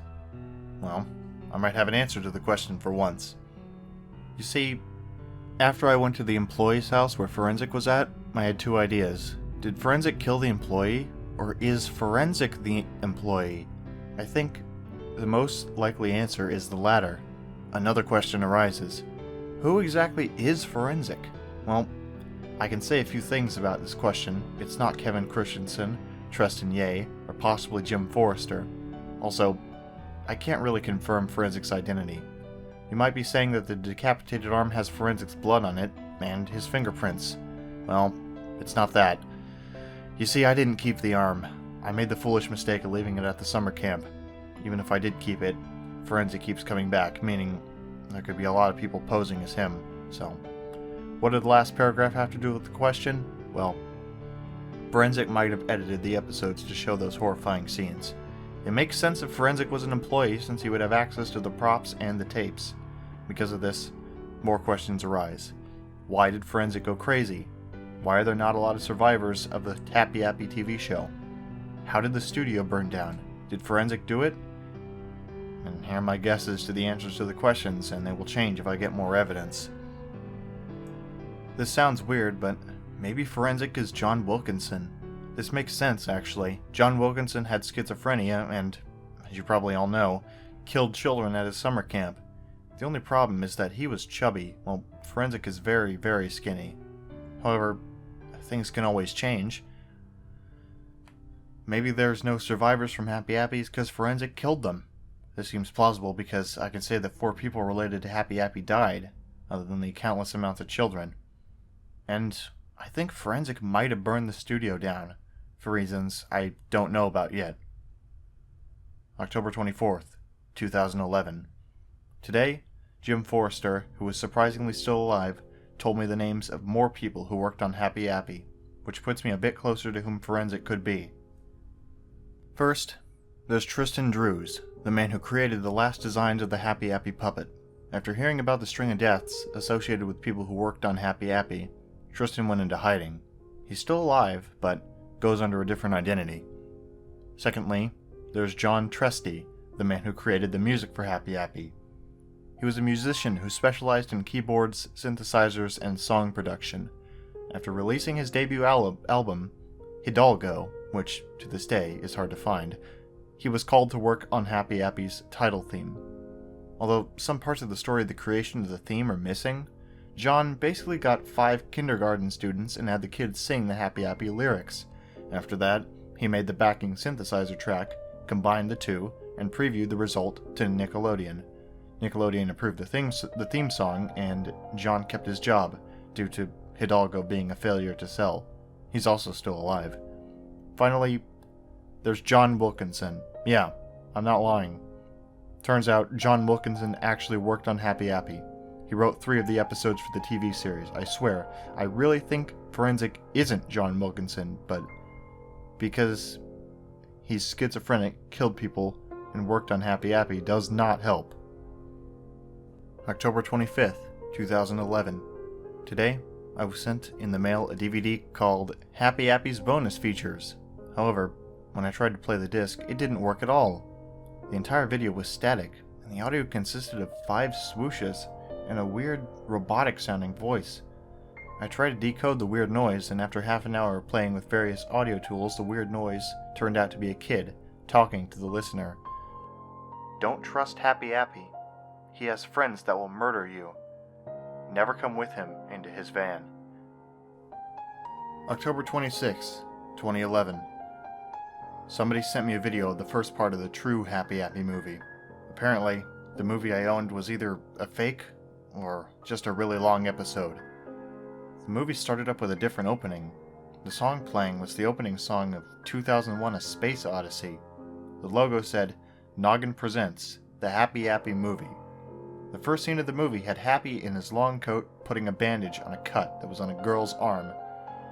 Today I'm scared, Lily, said Happy. Lily asked why, but Happy just said, he's coming, and no one can stop him. I wondered who exactly the person Happy mentioned was. Was it Forensic? 7 other kids came running over, and in the background, policemen were running over to the playground where Happy and the kids were. For a couple of minutes, multiple policemen were yelling at Happy. Finally, the sheriff came out of a car and said, Stop in the name of the law. I know you've murdered Miranda, Truck, and Gina. Happy grabs another needle with green fluids from his long coat and stabs the sheriff in the eye with it, while laughing like a maniac. In response, the cops took out their sidearms and shot Happy to death. His bullet-riddled body fell to the ground, while kids began to walk over and cry over him. The police left, knowing that they finally dealt with Happy. And then the episode just got outright bizarre. Happy was suddenly revived and stood up. The kids ran away screaming. Happy took out another knife and started to chase Lily in a point-of-view shot. After 30 seconds, Happy grabbed her and broke her neck. The snap that resulted was enough for me to stop the video for a while. I resumed, and the camera cut to the rest of the kids running away from Happy Appy. Happy got in his van and drove after a little boy. As soon as I saw the boy, I realized he was Danny from the Camp Ah intro. Given his significance to the year, could Danny be the one who Happy was talking about earlier? Anyway, one of the girls yelled, "Danny, no!" Danny picked up a lit cigarette that fell from the sheriff's mouth, gets into the van, and burns Happy's face, leaving a black burn on his left cheek.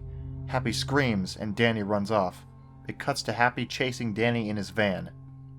Danny opens the door again, climbs into the passenger seat, and tries to distract Happy. Eventually, Happy crashes the van into a tree, and Danny gets thrown out of the van. Happy climbs out of the van, picks up a sharp stick off the ground. It cuts to Danny, waking up, picking up Happy's dropped knife. After that, it faded to black. I sent a message to the man who had made the torrent if he had part 2. He said yes, and that it would be done on the 27th. I guess I'll just have to wait. October 27th, 2011. I just finished watching the Happy Appy movie, and it was weird. However, I did find something that will interest you. It starts with Danny running to a junkyard. He hid in a car, and it cuts to a girl in the playground, playing with a tin can. Happy Appy slowly crept up to her. The girl screams, and he stabbed the girl with the stick. He runs off to get into his van. After driving for a while, he reaches the junkyard. Happy gets out of his car and looks around, yelling for Danny. Danny jumps into the car, Happy swears, and Danny runs him over. He jumps out of the car, and the van pushes Happy into a car crusher. It crushes Happy and the van. A horrifying crushed car cube comes out with Happy's skin, blood, and organs all over the fragments of the van. A woman comes out of the cockpit, and Danny says, "Thank you, June." She says, "Thank you for telling me and Dad about Happy's rage." I couldn't take this anymore. I wanted the movie to end now. I was wrong. Oh, I was wrong. Another Happy Appy peeks behind an old car and boastfully says, "Did you really think I was going to die like that to a kid? Well, if you thought so, you're wrong." The credits start. Because of a video error, I could only make out these names in the credits. Director, Tristan Yap. Producers, Keith Blue and Joan Broop. Happy Appy, Tristan Ye. Danny, Ray Bolia. After all this time, I found out the identity of the director of Happy Appy and/or Forensic. I'll need to research more about him. October 31st, 2011. Have a safe and happy Halloween, everyone. Knowing Forensic, I know I probably won't. Anyways, today I got a package in the mail. Taped to it was an envelope with a letter inside. The letter read out like this. To Mr. Yakovlev. During a recent investigation of Kevin Christensen's house, I found a damaged journal that seems to be related to the show your blog is talking about. I hope it will help you find out more information about Happy Appy. Sincerely, Officer Robert Newport. I opened the package and inside was a 70-page notebook. However, most of the pages have been torn out. Here are the entries I could find, in chronological order. February 9th, 1999. I finally got a job at Nickelodeon yesterday. So far, I've been put on a possible Nickelodeon project that is still in pre-production as I write this entry. I'll write more soon. February 25th, 1999. I've been put out of the project to work on Rugrats. The plot of the planned show, which was called Attack of the Killer Apples, was a ripoff of the movie Attack of the Killer Tomatoes. The problem was that almost no one liked the idea, including me. March 1st, 1999. Guess what? I've heard that the Apple show is going to see the light of day. The man who's going to help produce for the show, Keith Blue, did some claymation commercials for Noggin. Since they're some of the most popular commercials on Noggin, the creator asked that he should work on the show. March 11th, 1999. I overheard a rumor that we're filming at the old stage where Double Dare was being filmed. March 23rd, 1999. I want to leave this project now. You see, today I was eating lunch when I saw some sick fucker dragging in Happy's voice actor, Treston, who was in his late teens. Had a pretty deep voice. We started filming tests like Happy in his van and practicing lines. The guy who dragged Treston in shouted action. A weird country song started playing on the radio in the van. I shouted to the guy who shouted action and dragged Treston, "What the fuck did you do to Treston?" He just jumped over a coffee table and... Well, the rest of the page and every other page in this diary has been torn off. Except the last one. January 2nd, 2011. Today, I remembered two things about Happy Appy today. The show's original air dates and some facts. The air dates were Nick Jr. and Noggin, April 26, 1999 to June 3rd, 1999. Pre-TV, May 16th, 1999 to March 31st, 2000. Brazil, November 30th, 1999 to February 1st, 2000. The facts are: Happy Appy had a scrapped DVD release. The director was tall and mid-weight, and he went by the name Fred. So it turns out that Tristan Yap isn't the director. I'm still wondering about who the director is, though. November 1st, 2011. I finally did it. I killed Forensic, and I found a shocking discovery. Well, I think I had. You see, I was driving home at midnight when I saw Forensic running away from Jim Forrester's house. Knowing that he might have grazed, injured, or even killed Jim, I parked my car on the sidewalk and ran into Jim's house with my knife. I looked all around the house, except for the basement, but I couldn't find Jim or Forensic. During this, I took a Winchester shotgun from his living room just so I could better arm myself. After checking all around the house, I went into the basement. I saw what looked like Jim's bleeding body sitting on the floor of the basement. I ran to him thinking that he was dead. However, he wasn't, and said, "Oh Jesus, Dresm, don't scare me like that." I said, "Sorry, Jim. Do you know that Jim interrupted me with, "Yeah, I know what's going on. Forensic, or whoever the hell he is, has broken into my house. That's why I had to stain my best clothes with ketchup." I heard Forensic open the door, and I loaded the Winchester. After telling Jim that I'd be back soon, I ran up the stairs, cornered Forensic, and I shot him in the chest. For a second, I thought that I had finally killed him. However, someone looking just like him jumped behind me and tried to stab the back of my head with a knife. I shot him in the chest like the other Forensic. I thought I'd killed them both, but the second Forensic tried to make a run for it. However, his injuries made him collapse before he could run out of the house. I went into the cellar and called the cops before I noticed that the first Forensic was missing. When I went back to the cellar to see Jim again, I found a USB drive lying on a bookshelf, and I took it. When I told Jim about the USB drive and where it came from, he said, "That's odd. I certainly don't remember owning a drive like that. Wonder what's in it." After a long wait, the police arrived. Thankfully, Newport believed me when I told him about what happened. I'm just going to say this, but I'm honestly starting to feel like he believes me. I got home, I put the USB drive in my computer. It only had one file called Instructions, which was just a minute-long video of one of the Forensics saying, "In your pillow will be," over and over. "In your pillow will be what?"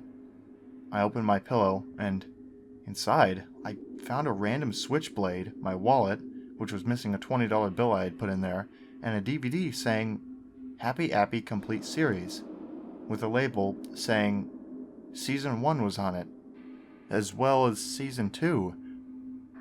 At first, all I could say was, "What the hell is this?"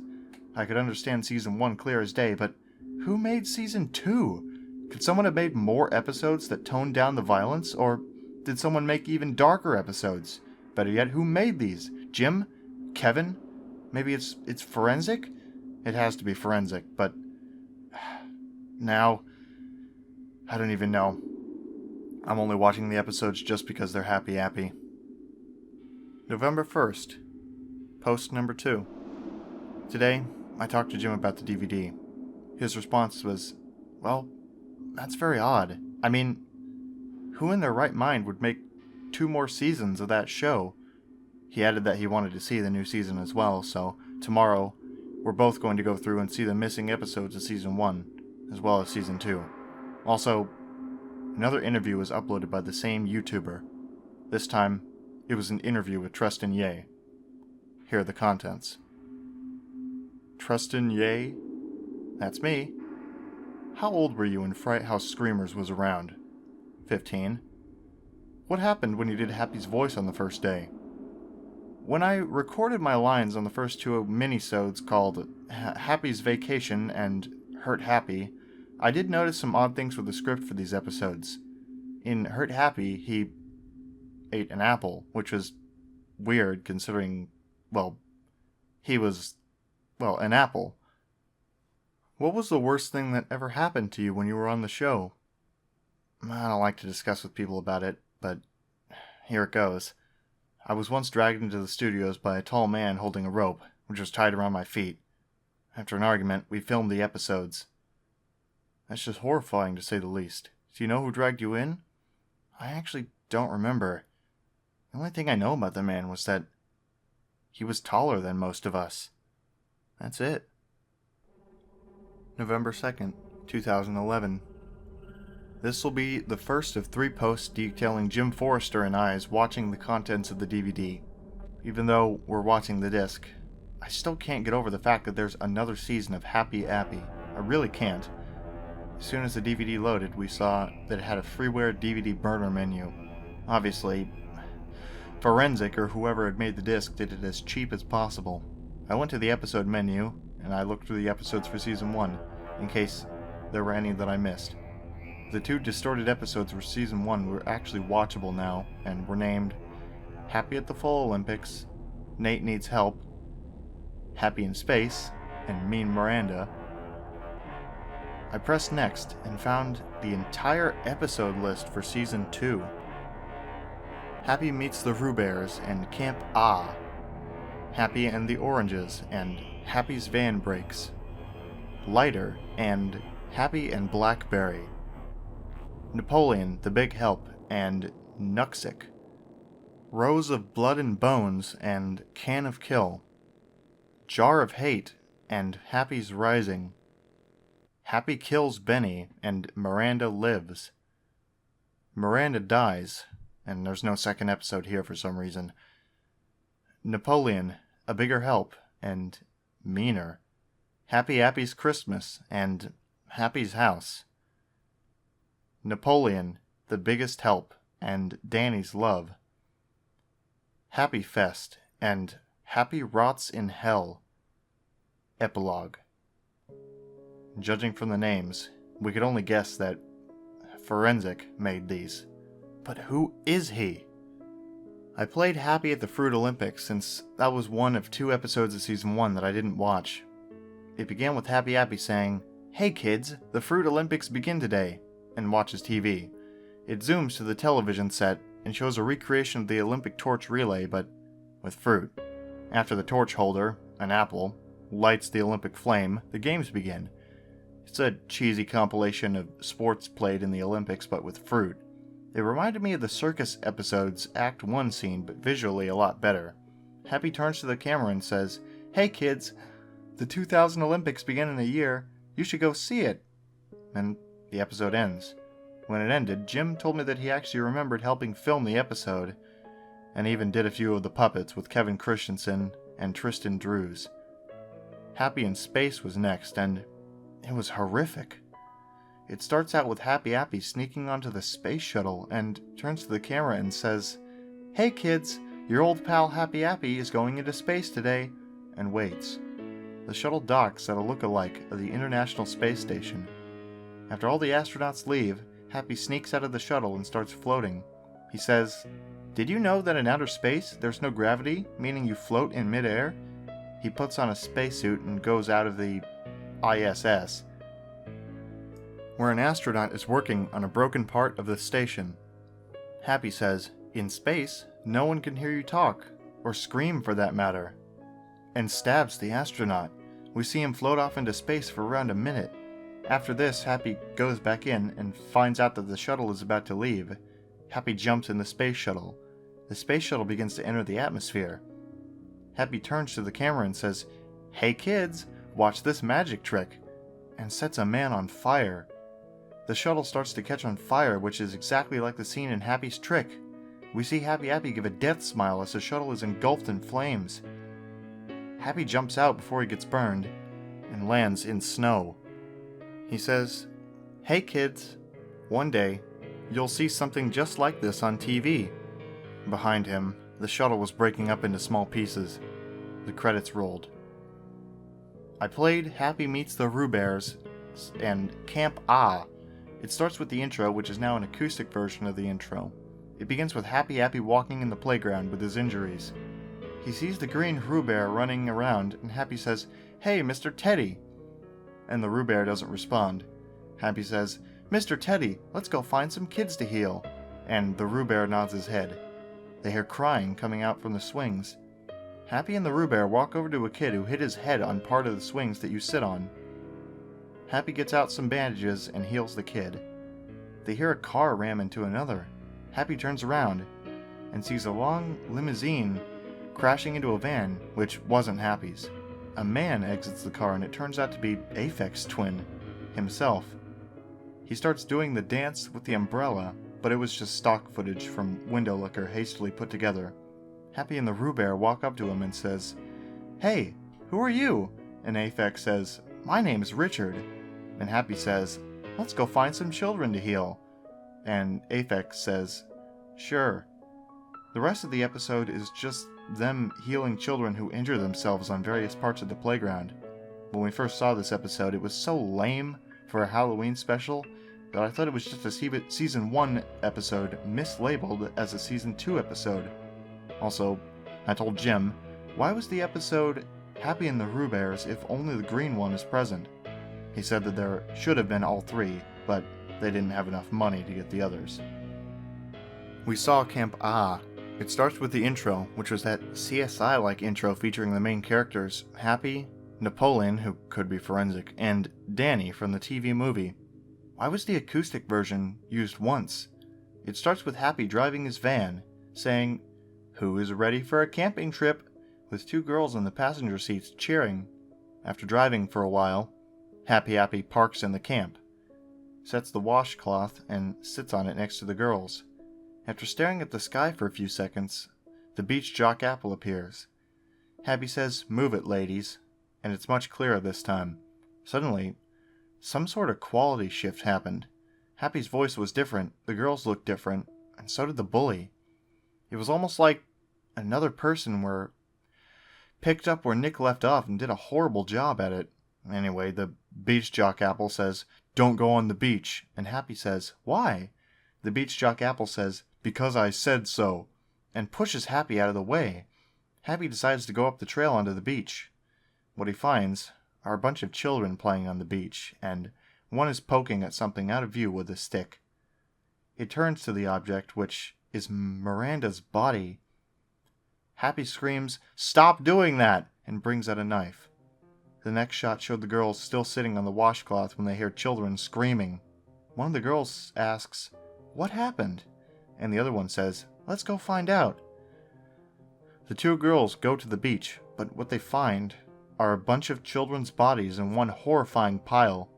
On the top of the pile was a blood-stained Happy Appy with a knife. He turns around with a death smile and says, "Hey girls, I have a present for you. Come over here." And they both walk over, and it cuts to the same place with the washcloth, now with both girls screaming. The episode ends with Happy Appy dragging some children back into his van and driving off with this narration. And that, my friends, is how Camp Ah got his name, from Happy Appy himself. Interestingly, there was whispering during the credits of the episode. They were very, very brief. December 14th. December 14th. We had no idea what that date meant. Was it supposed to be related to a season of the show? I played the episode Happy in the Oranges. It starts with the same old intro of Happy Appy dancing, and it cuts to Happy killing the beach jock apple. This episode must have taken place after Camp Ah. We see Happy Appy walking around the playground, with children at play. Happy sees something to the right. He sees two puppets that were oranges sitting on a bench. Happy walks to the bench and says, "Hey, who are you?" And the oranges said, "We're the oranges." And Happy said, "Well, I'm Happy Appy." And the oranges screamed and ran off. Happy shouts, "Every goddamn time," and goes into his van. He goes to the orange's house in the middle of the night. The first orange is watching TV, while the second orange is reading a book. The second orange says, "Hey Oscar," and he replies with, "What, Octavius?" And Octavius Orange asks, "Did you know that no words rhyme with orange?" Oscar Orange says, "Oh really?" Octavius Orange finishes, "Yeah, you know what? I'm gonna go to bed. Running from Happy Appy sure tired me out." And Oscar Orange nods, continuing to watch TV. Happy Appy jumps into the roof of their house with an orange peeler in his right hand. He whispers, "Hey kids, let's go skin some oranges." And Happy climbs down the ladder to where Octavius Orange is, and peels his skin. After that, he puts Octavius Orange in a vise and starts turning the crank, making Octavius get squeezed. After that, Oscar Orange knocks on the door, and Happy jumps into the ceiling. When Oscar Orange opens the door and turns on the light, he sees Octavius Orange's body and screams.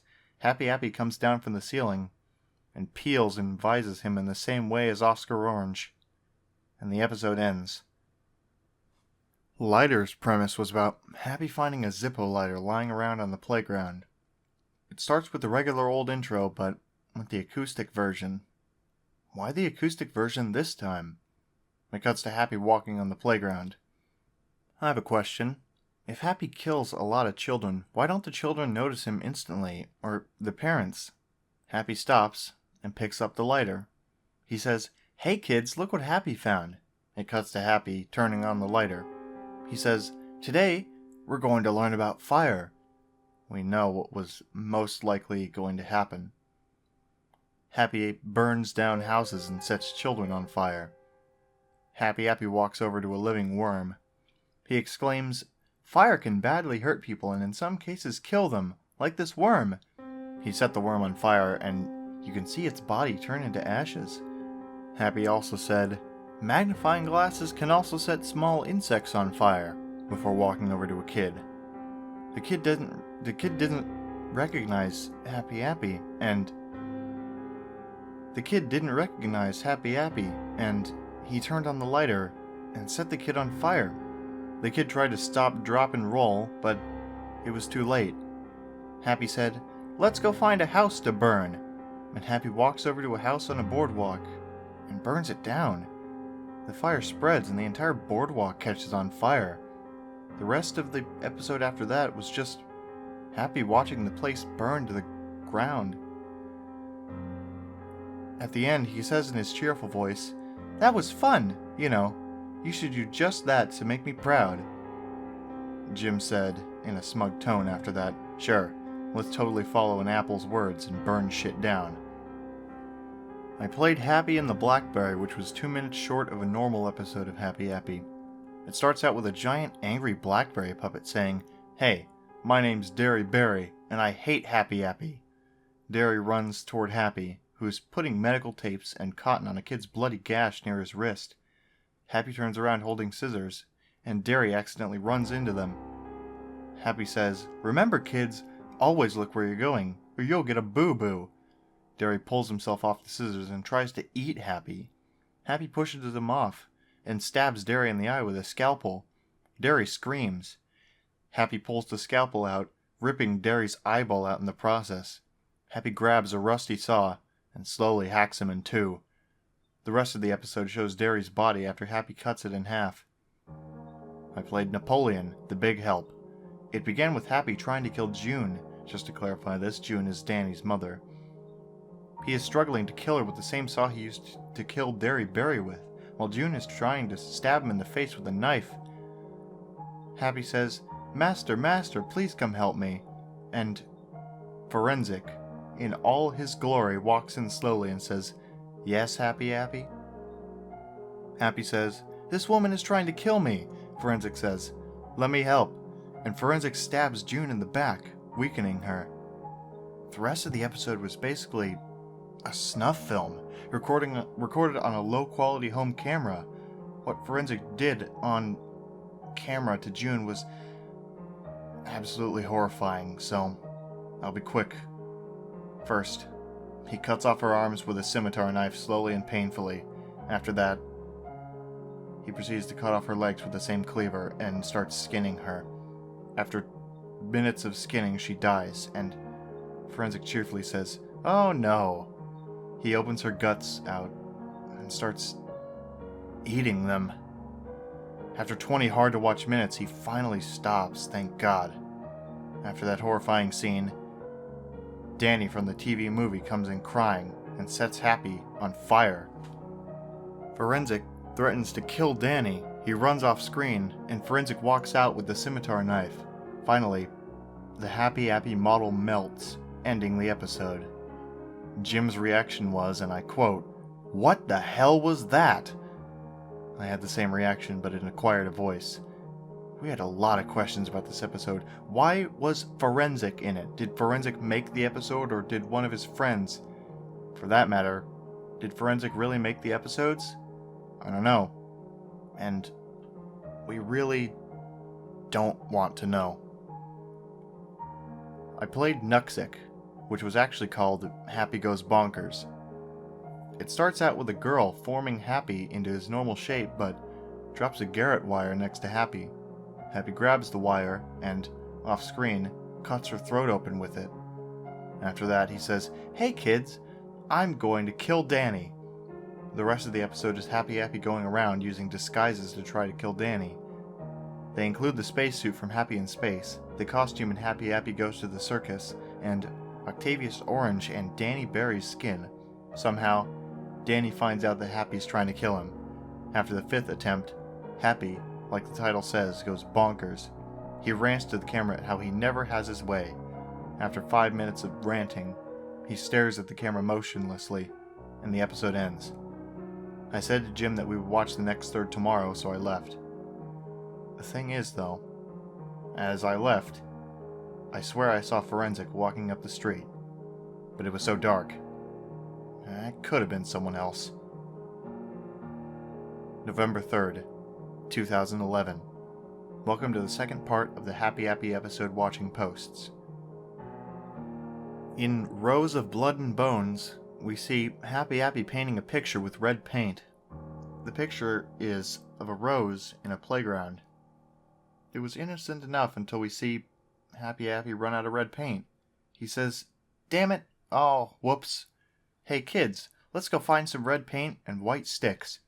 We see Happy go out of his van and lure in 2 kids. And we see him mutilate them off screen. It cuts to Happy painting the same picture, but now we see him with more red paint and white sticks as the stalk of the rose. After a minute, he finishes his painting. He shows the end result and says, "My masterpiece is complete. I call it the Rose of Blood and Bones. Hey kids, you too can make a painting using body parts and blood. If you make one, send it in to me and I will give you a prize." The video ends before the address was shown.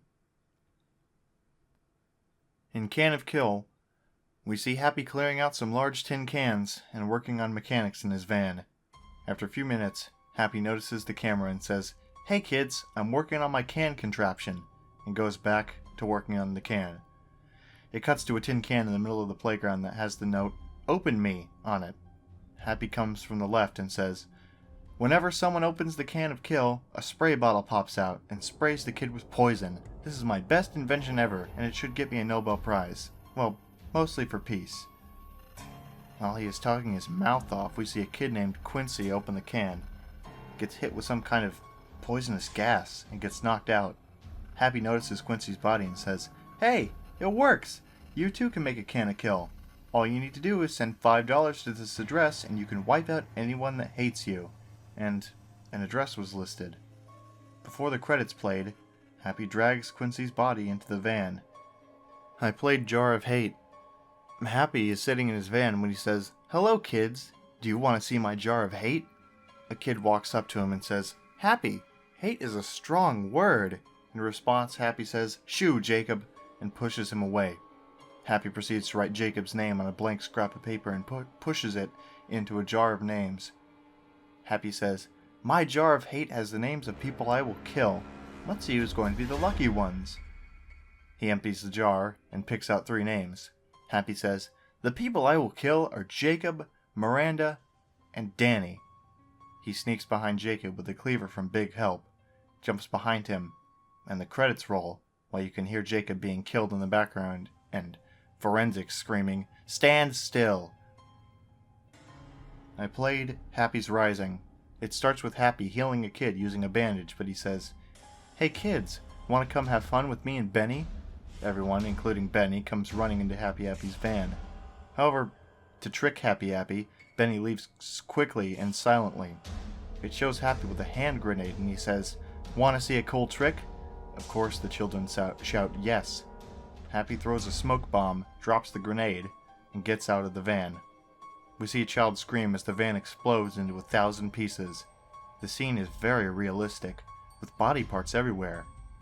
Happy polishes a toe, puts it in a jar, and puts the jar in a mysterious brown bag which has been seen in the background since the Blackberry episode for whatever reason. Benny runs over to Danny, who is playing with a girl. Benny says, "Happy tried to kill me!" And Danny says, "Well, at least you're safe with me here." And the episode ends. I played Happy Kills Benny. It starts out with Benny playing at the playground, but he notices Happy Appy in his new van, which is all black this time around. He says to his parents that he wants to go home because someone is staring at him funny. His parents look at the area Happy was in, but he's not there. They said no one's there though, and Benny calms down. Benny sees Happy Appy again, and Benny runs towards his parents. He says that Happy is stalking him, and the parents see Happy, but he's helping a kid. The parents say that Happy's just helping a kid. Later, Benny finds a $20 bill. He picks it up, but Happy stabs him. Happy drags the body into his van, and it cuts to the credits with a brutal murder being played. Miranda Lives starts playing. It starts out with a piano version of the song sung by 3 of the 5 original kindergartners. They were presumably in 1st or 2nd grade when the episode premiered. The intro showed clips from Happy and the Oranges, Happy Kills Benny, Camp Ah, and 2 other episodes I hadn't seen yet. It began with Miranda's body on the beach. We see another kid poke it with a stick, but Miranda mysteriously awakens, screaming loudly. She says, "Happy Appy is going to pay for what he has done," and runs toward the playground. We see Happy Appy working on another portrait of a rose, with several more nearby. Miranda throws open the van's sliding door and screams, "Happy Appy, I'm going to kill you right now." And Happy says, "Fine, do it, kill me, just try. You'll just end up feeling the wrath of Napoleon." The episode ends. Miranda Dies began immediately afterward. Miranda gets a knife and stabs Happy's arm, pinning him to the wall. Happy screams in pain and Miranda says, "I finally have you in my grasp. Now, I'll do what I've wanted to for so long." Happy smugly says, "What's that?" Miranda says, "Kill you!" Finally, a shadowy figure looms over Miranda. It was none other than, guess who, Forensic. He coldly says, "The only murder that will happen today is yours." Miranda screams and tries to stab Forensic, but he slams her down on the table Happy uses to cut up kids. At this point, it's quite clear that whoever worked on this episode had used an obvious stunt double for Miranda, as her skin and hair were darker. Forensic brings out the scimitar knife and begins cutting her open. She screams in horror, and as soon as she screams, he's irritated. To stop her screaming, Forensic gets a random piece of wood on the floor and shoves it in her mouth, silencing her. Forensic opens her up, starts cutting organs out, eating parts of them in the process. By this point, Jim Forrester turned the TV off and decided to take a break. We really had to. A few hours later, he went back to the video. and we were greeted by more sickening scenes, which I will describe briefly. To put it in a nutshell, there's cannibalism, necrophilia, limb dismemberment, and skinning. Yeah. After that, Forensic turns to the camera, smiling, holding a chunk of Miranda's brain. The episode ends. That's it. Jim and I can't do any more episodes. From here, they're just gonna get more fucking sickening. I can't do it, and yet I feel some strange wish to watch the rest. Alright. We'll watch the rest tomorrow. But after that, I'm destroying the DVD. November 4th, 2011. Welcome to the last post of the Happy Appy Season 2 series. I started Napoleon, A Bigger Help, which is just great.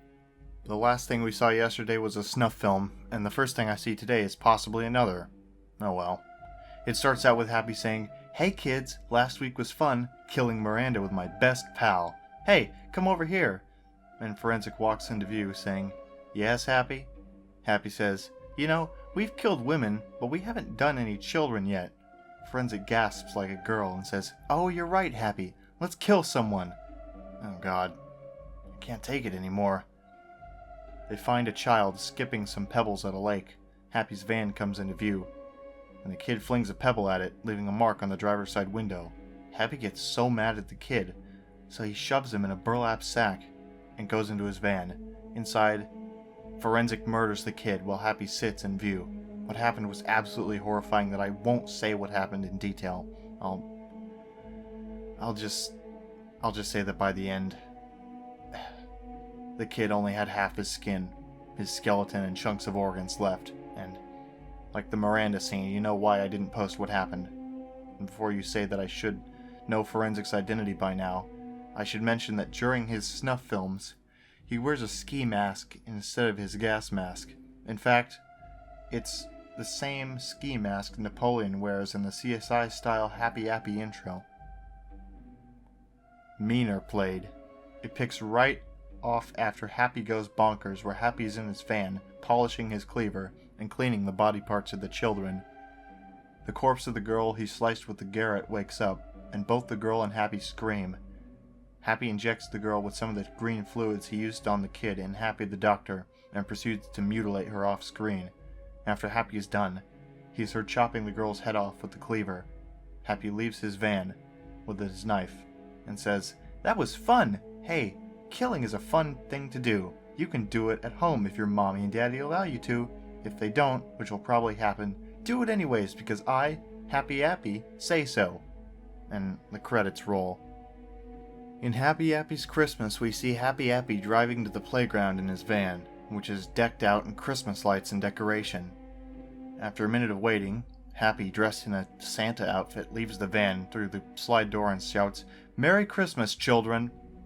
His voice grabs the attention of nearly every kid on the playground, and they rush over to him asking for presents. Happy panics for a moment, and then slowly gives every child a small present. One of the kids opens his present, and it is a juice box. Eventually, every present gets opened, and they all turn out to be juice boxes. You see the children drink them except for Danny, who's hiding behind the monkey bars. All of a sudden, we see all the children collapse. When I first saw this, I thought he had done a Jim Jones and put poison in the juice boxes. Happy says, looks like my knockout drink worked," and drags the kids into his van, from Danny's point of view. We see Happy Appy drive off while Danny runs after him. Eventually, Happy shouts, "Merry Christmas!" causing Danny to stomp on the ground and scream, "I hate you, Happy!" The episode suddenly ends after that. Happy's house played. We see a nice-looking house with Happy Appy standing in front of it. Happy says, "Hey kids, who wants to see my house?" and walks inside. We get a tour of Happy's house. For the first half, it seemed like a normal house. But suddenly, Happy says, "Now for the main highlight of the tour. Are you ready to see my basement?" He goes outside and opens the cellar door. We see a dark room. Happy flicks on the light switch and we see the basement, full of body parts. On the walls were dry splatters of blood, and skin stretched to look like bear rugs. On various tables there were jars of body parts. There was one table covered in a cloth with a humanoid figure under it. Happy says, "Hey kids, you like my workshop?" And goes to the table. He says, "Well, here's my magnum opus under this cloth." He unravels the cloth, and what's under it is a statue of a human, made of human parts. It's unfinished, to say the least. Happy's yet to add the organs and rest of the skin. Happy says, "Hey kids, you should make a statue like mine." And the credits roll. Jim mocked Happy's ideas as he did when we watched Lighter. Napoleon, the biggest help, played. Great. Another snuff film, I thought. And seeing the list of episodes, hopefully the last. In this episode, Happy Appy is seen putting organs into his statue. He puts his stomach, heart, and ribs in, but finds out he has no intestines. Happy screams for Forensic. Forensic comes over, and Happy says, "Napoleon, could you please find me some intestines, preferably adult ones?" Forensic nods and goes out. We see Forensic go into Danny's house, where he and his father are crying over the death of June. Danny notices Forensic and screams. Danny's dad rushes over, and Danny runs away. Forensic slashes the dad's throat and drags him out the door. Forensic slashes the dad's throat and drags him out the door. Forensic says, "You are very lucky I haven't killed you yet, Danny," and takes Danny's dad to Happy's house. Forensic cuts open Danny's dad's stomach and mutilates him to no end. Happy cheers Forensic on while Forensic throws Happy Appy body parts like a bear throwing chunks of flesh to her cubs. After probably one of the less brutal snuff scenes when compared to Miranda and the kid, we see Happy cheerfully place the intestines in the statue, and the episode ends. Jim couldn't take this anymore. If we see another snuff film, I'm so going to destroy the disc. We played Danny's Love. We see Danny kissing the girl from a few episodes back, and Danny says, "I love you, Jenny." Happy notices Jenny from the bushes. He says, "Hey kids, who wants to see a relationship end?" Jenny goes near the road. She notices that a limo is there, which looks like the one Aphex rode in. Happy meets the Rubears. Excited for whatever reason, she knocks on the window. A man in shades who looks a lot like John Wilkinson rolls down the window. She says, "Hey mister, you have a nice car." He smiles and says, "Thanks." Suddenly, Happy opens the door and grabs Jenny. We see the limo drive away. Danny sees the limo drive away with Jenny and screams. Danny cries for the last 5 minutes of the episode. Finally, Happy Fest and Happy Rots in Hell were up. In Happy Fest, we see Happy discuss plans in the camera. He says, "Hey kids, I have an idea that will change the world.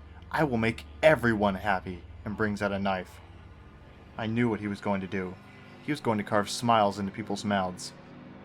He got out of his van and said, "Hey kids, who wants to smile even when they're sad?" And all the children, which there were around 5, come running into Happy's van, of course.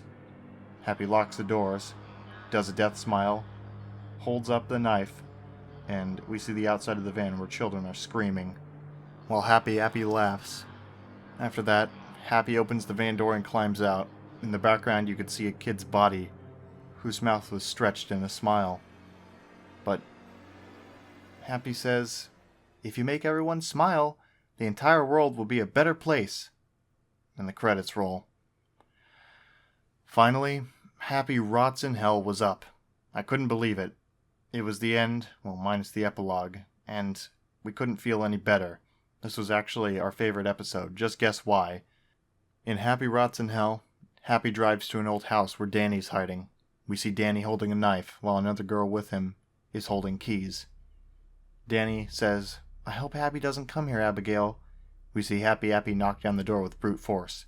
Abigail says, "I'm going to go downstairs and open the door to the basement." Danny says, "Okay, Abby, but if Happy hears or sees you, call for me." Abby walks downstairs, trying not to make a noise, gets the keys, and tries to unlock the door. The jangling of keys alerts Happy. He creepily says, "I hear you," before running over to try to kill Abby. She unlocks the door and gets in the room right before Happy could reach her. She locks the door and Happy shouts, "Don't think you can hide forever, Abby," before running. A revving of a chainsaw is heard and Happy is seen trying to chainsaw down the door. Danny shouts, "Get me instead," and Happy says, "Oh goody, you're so much more important than her." It cuts to a point of view shot of Happy Appy trying to slice Danny with the chainsaw. Danny runs into the stairwell room. Abby locks the door again, and the two run down the hall, as Happy tries to chainsaw down the door. Abby finds out that there's a door to the basement, so she tries to unlock it when Happy Appy breaks through the door. He runs toward them, but Abigail unlocks and opens the door, and slams it in Happy's face.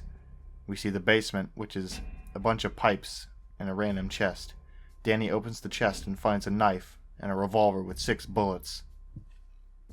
Danny tells Abby to get out using some stairs to the side. She does, and Happy breaks through the door. He charges at Danny with the chainsaw, making Danny jump out of the way. Danny fires the revolver once, but misses hitting Happy.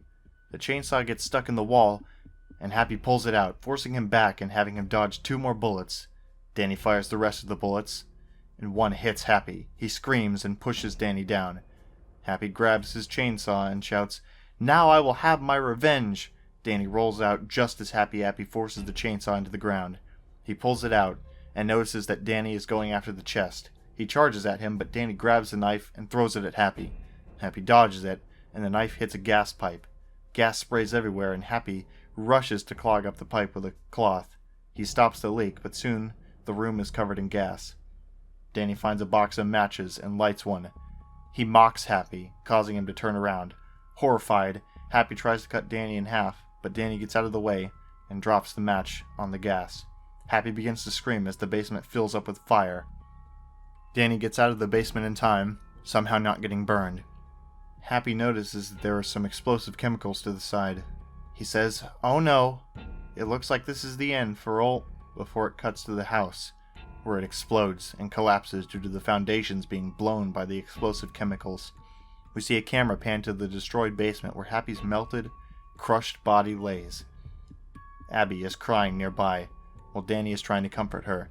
Suddenly, Forensic appears and grabs both of them, and coldly says, "You've killed my creation, now I will do the same to you too." Finally, I played the epilogue. It starts out with someone playing Gloomy Sunday by Rezu Ceres. Well, it shows clips from all the episodes in its intro, minus the snuff ones, albeit in black and white. It cuts to a man typing on a typewriter on his desk with the crushed Appy at his side. The paper the man is typing on seems to be about Happy Appy. A subtitle appears that says, "Portrayed by an actor." A narrator talks over this scene. It looks like the evil rampage of Happy Appy has come to a close. Although he had died, his unfortunate impact on the world lives on. The many people who died on that show did it so the sick man who directed the show could see his true vision, a snuff TV show. Where the director is, I have no idea, but I think everybody would like to think that he died in a gruesome way. But the man turns to face to the camera. You'd think he had died, but although Happy Appy is long dead, the director lives on, and somewhere in the world he is making private home movies which continue the horrible story of Happy Appy. You might be wondering one thing, why did Happy Appy go so bad? We might never know until the director comes out and reveals why he made Happy kill all these people. We see the director slowly fix Happy's puppet with clay model utensils. Somewhere in the world, the director is slowly rebuilding Happy's clay model, damaged in the series finale of Happy Appy.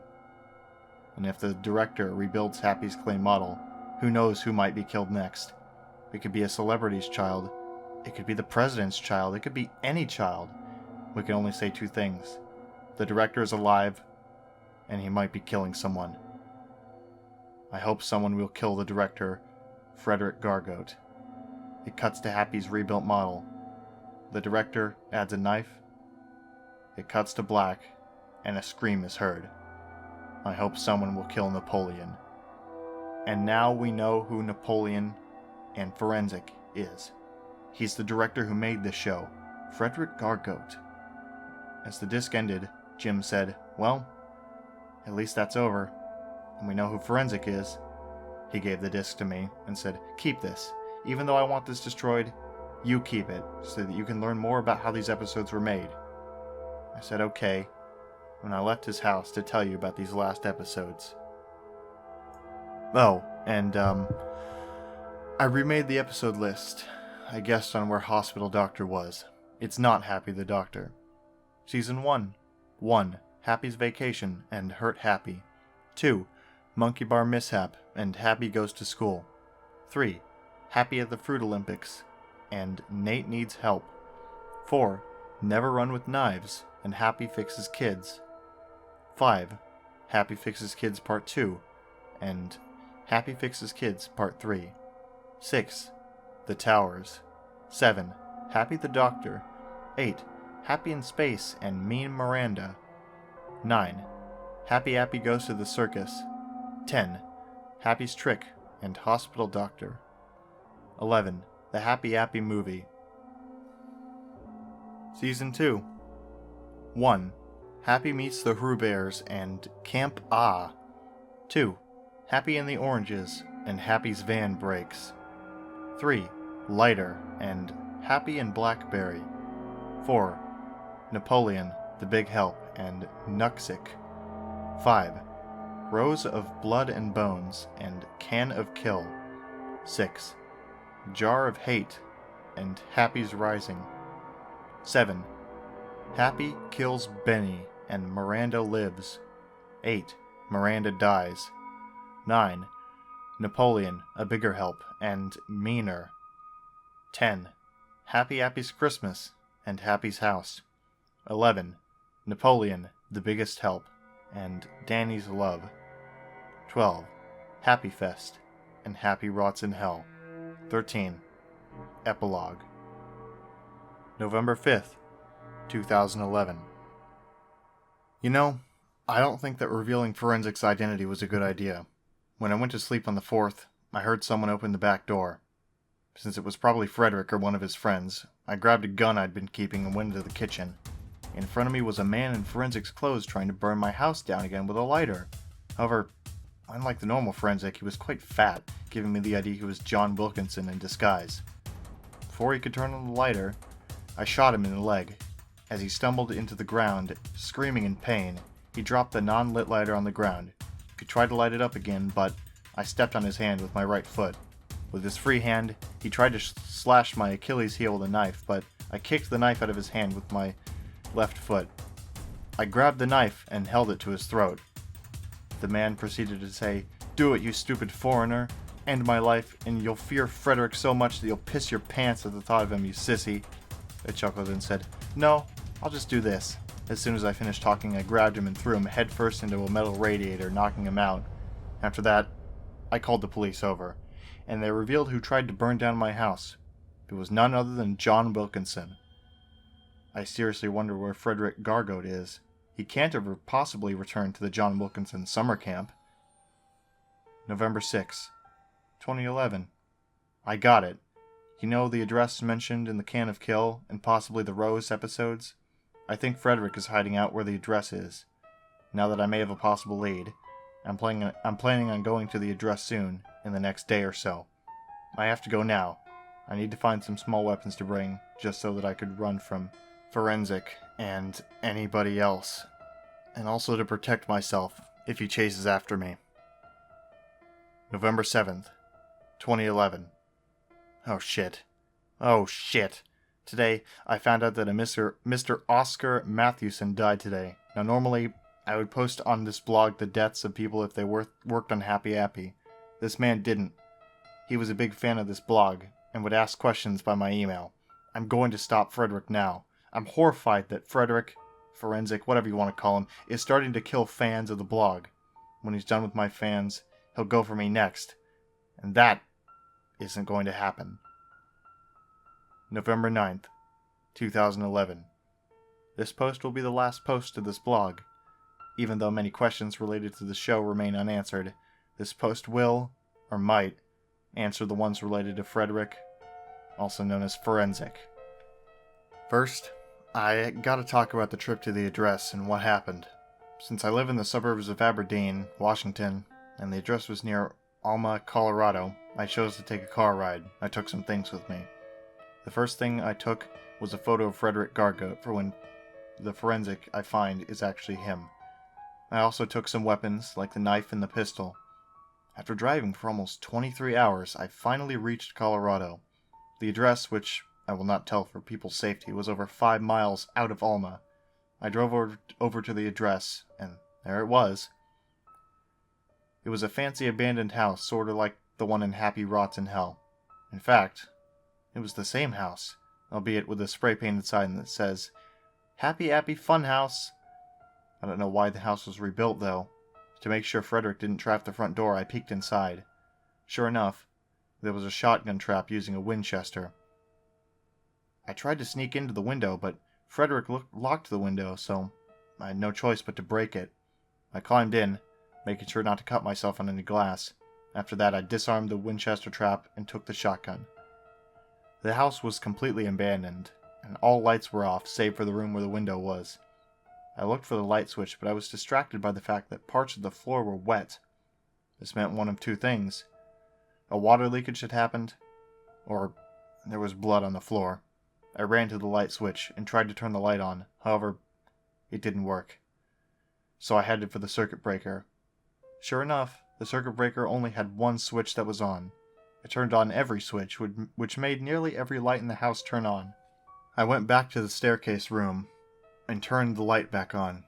As I guessed, there was some blood on the carpet and floor of the staircase room. I said, "Hey, forensic, I know you're here," and I turned the power on for every room in this house. Now you can't hide in the shadows. There was no response, which I knew was going to happen. I shouted, "Hey, Frederick Gargote, I know you're forensic," and no response. Since there was no response, I explored the house a bit more. From the staircase room, the living room was to the right, while the kitchen was on the left. Since I was closer to the right than the left, I explored the living room first. It looked like it had been abandoned since like the 1950s. The couch was old, brown, and had various tears in the cushions and seat. The TV was an old analog set that could only display static due to it not being a converter box, and a frame on the wall had a picture of the weird guy from the Towers episode. On the front wall there was a door that was left open. I went through it, and I was in the laundry room.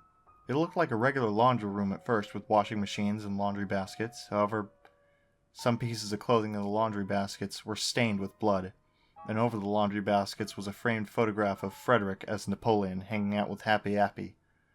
Other than a door to the right side that leads outside, there was nowhere to go. I went out of the laundry room and went into the kitchen. And I wish I hadn't. The kitchen was just as run down as the living room, but it was probably worse. There were countertops, dishwashers, and an oven which has been rusted up. On them, however, was rotten meat, infested with maggots. The stench was unbearable, so I quickly ran out of the kitchen and into the dining room, not noticing anything else other than the rotten meat. As I entered the dining room, I noticed that there was more maggot-infested rotten meat, so I ran into the next room over, which was the hallway, and looked at what the dining room had in it. There were various chairs, all of which were pulled out. Other than that, it just looked like a rundown dining room with rotting meat in it. The hallway was nothing special, to be honest, and led to nowhere. At the end of the hallway, near the laundry room, it looked like someone had piled up a bunch of wood to block off entry into the hallway. After dashing through the dining room and kitchen, avoiding the smell and accidentally knocking a chair over, it was time to go upstairs. It was the only place I could go. As I was walking up, though, I had a feeling that someone was watching me. I turned around, but no one was there. I finally went up the stairs and tried to decide where to go, the left hallway or the right. Suddenly I heard an all-too-familiar voice. "Hey, Gerazim, guess who?" I froze instantly. It was Frederick on the other side of the hallway. I said, "You gonna run away from me this time?" And he said, "Now why would I do that? You know I'd never run away." And I responded with, "Listen, Frederick, how do you keep coming back?" I heard no response from Frederick for a while. And Frederick finally said, "Well, I have some people who work with me.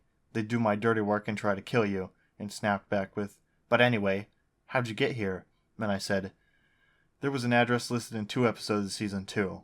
And I went to whatever was there." And Frederick said, "Looks like I shouldn't have put that address in." would have made the authorities' search more fun. For me, that is. I wondered if I could talk Frederick out of killing me. I said, "Listen, Frederick, why do you kill people?" And he cheerfully replied, "Well, it depends on who I killed. If it was a worker at Happy Appy, it was because I wanted Happy Appy to be more mature. But those damn employees and managers wouldn't let me. Now that they're all dead, I went after their fans. And I'll soon go to you." I was about to say that John Tresty, Jim Forrester, and Tristan Drews were still alive, but I stopped. Probably because Frederick killed them already, except for Forrester. I said, "Well, you don't have to kill people just because they ruined your show, or should I say magnum opus." Frederick took out his blood-stained scimitar knife and said, "Do not make fun of my show. I bet you don't have the balls to make another comment." "Do it." Sighing, I said, "You should have been happy that your show aired and got decent ratings. Look at some of the shows now that only air for a few episodes before being cancelled." Frederick put away the knife and said, "You're right. I should have just been happy about my show." I was relieved to have finally corrected Frederick. "But I still love my lifestyle. I love killing people, evading cops, and most of all stalking you. Oh, the joys!"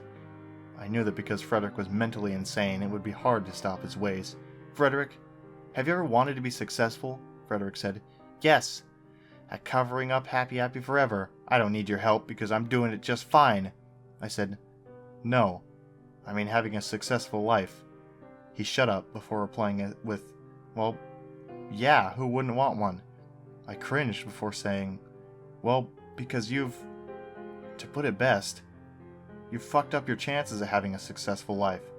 Frederick was offended. He pulled out the knife again and said in a louder tone, "Why the hell would you say that?" Sighing again, I said, "Because, 1, you killed a lot of people and the cops are looking for you. 2, if you're caught, you're going to jail forever or put on death row." Frederick finally knew that I was trying to tell him that because of his actions, he's never going to have a successful life. He finally broke free of his other personality. He said, "Oh my God, I can't believe this. I really can't. If only it wasn't for my mental illness." Frederick sat down on the stairs and put his head in his left hand. "Listen, Frederick, you don't have a choice. One day, you'll go to jail, and you'll die there." Frederick said, "Go. Just go. I don't care about life anymore. I'd rather kill myself than be put to the electric chair and lethal injection." I said, "Listen, Frederick, you could probably start a new life by changing your identity. You're moving to South America or something, but you'll get arrested one day, so it's a checkmate now."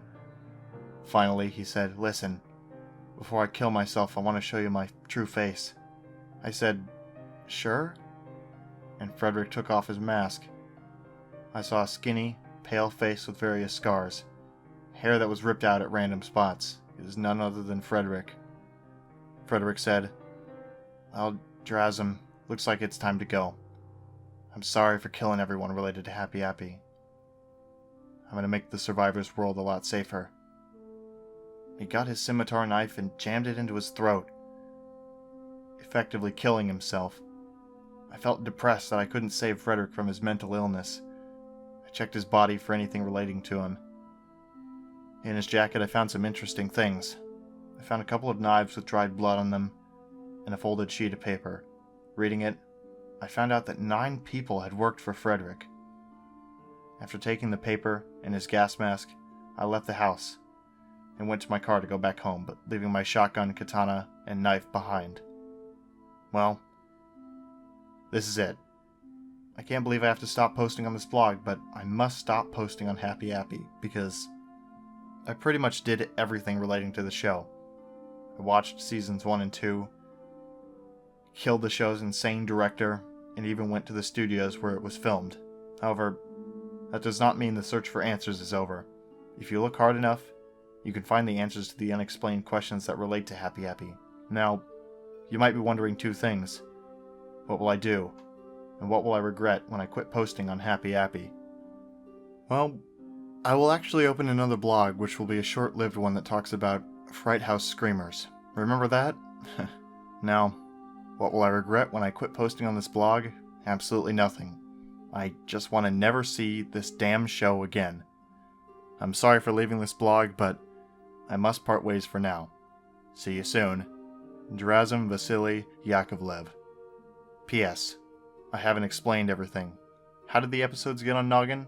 You see, not all of them did. Only a select few aired before the show was cancelled. How the others came about, I don't know.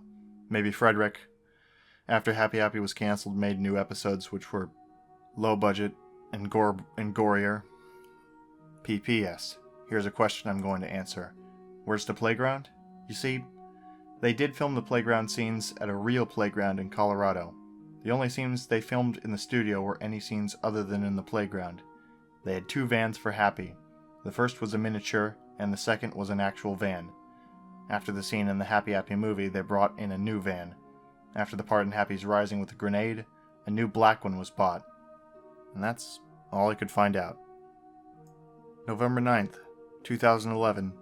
Post number 2. Here are the contents of the list that I mentioned. There's 10 names, meaning that 4 have either been killed or arrested, 2 have been injured, and 4 have unknown fates. My followers and helpers.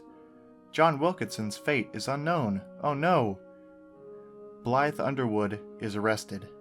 Kenny Spooner was killed by Gerazim when he blew his head off.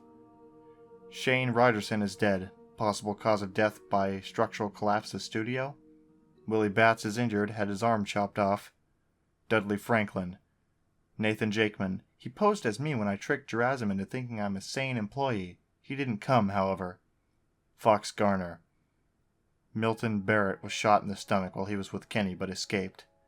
Mervyn Payton. The man who uploaded the 3 interviews has since closed his account on YouTube, but he's given me one last interview, which is with Ray Badilla, aka Danny. Ray Badilla? Keep it quick, please. I still have nightmares about what Frederick had done to me. How were you involved with Happy Appy? Well, it all started in a town called Alma, Colorado. I was living there peacefully until one day when I was kidnapped by Frederick. How did this happen? It was 1999. Happy Appy had just been cancelled and all employees were fired. The director who was charged with the crime had moved to Alma, where he had lived under a new identity. How did you get kidnapped? When I was 7, I was being babysat by my mother's friend. Late in the night, the man kidnapped me without leaving a trace. Where were you taken? I was taken to a house that had the shape of a barn. It had tinted windows, 3 floors, and a cellar. It was also dark blue. There, Frederick filmed more episodes of the 6 show. How did you escape, Frederick? After filming Happy Rots in Hell at his house, an anonymous person tipped the police, saying that the kidnapper of me, Miranda, Abigail, and some other kids was living in the dark blue house outside of town, so the police broke into his house and saved the 4 of us. Frederick ran away, though, which I find stupid. He needs to be found and killed for what he's done to me. Sorry. I get too carried away. Last question for now. What happened to Frederick? He became a creature known as Forensic.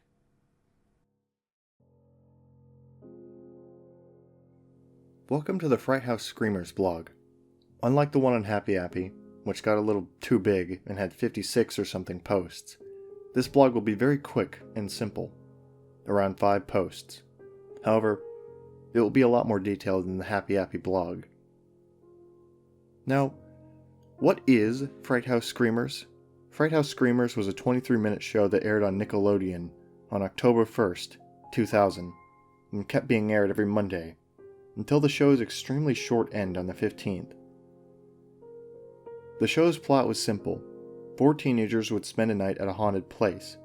The show was kind of like Ghost Adventures, but shittier, because the show was very rushed. To show an example, the entire filming, editing, and post-producing was done in a week and a half, which was slightly better than Happy Appy, but not by much. The teenagers were Tristan Ye, Jonathan Taylor, Jim Smith, and Aaron Doe. Yeah, you read that correctly. Tristan Ye was one of the teenagers on Fright House Screamers. I feel sorry for Tristan Ye, to be honest. He had to voice Happy Appy in all the episodes, including Season 2, had to be in the show that was cancelled after 3 episodes, and died because of Frederick. However, let's get to the point. How did I get the episodes this time? Well, The episode certainly didn't come from Frederick, I can tell you that. When I was at Jim's house to stop Frederick's friends, I found a DVD case with a sticky note that read, "To Gerazim, I hope you watch these episodes. These are the 3 episodes of Fright House Screamers, plus all the footage shot for the abrupt 4th one. JF." I took it home, put the DVD and note in a spot that I could easily remember. I also told myself that when Happy Appy was completed, I would bring out the DVD and play the episodes. Well, since Happy Appy is done once and for all, I guess I'll give the episodes a look. November 19th, 2011. The first episode was called Winchester Mystery House, and was about the teenagers going into the Winchester Mystery House. The intro showed the 4 in the mystery house as paranormal things happened. After the intro, it faded into the episode and showed Treston sitting on a chair. He proceeded to say, "Welcome to Fright House Screamers. Today, we are going to go to the Winchester Mystery House. I'm Treston Ye, and today, we are going to go to the Winchester Mystery House. Hello, Jonathan." The man holding the camera, who was presumably Jonathan, said, "Hey, Treston." It cut to a dashboard camera, which was recording a man driving a first-generation Chevrolet Express. In the background, Treston, Jonathan, and Jim Smith were talking about the place they were going to.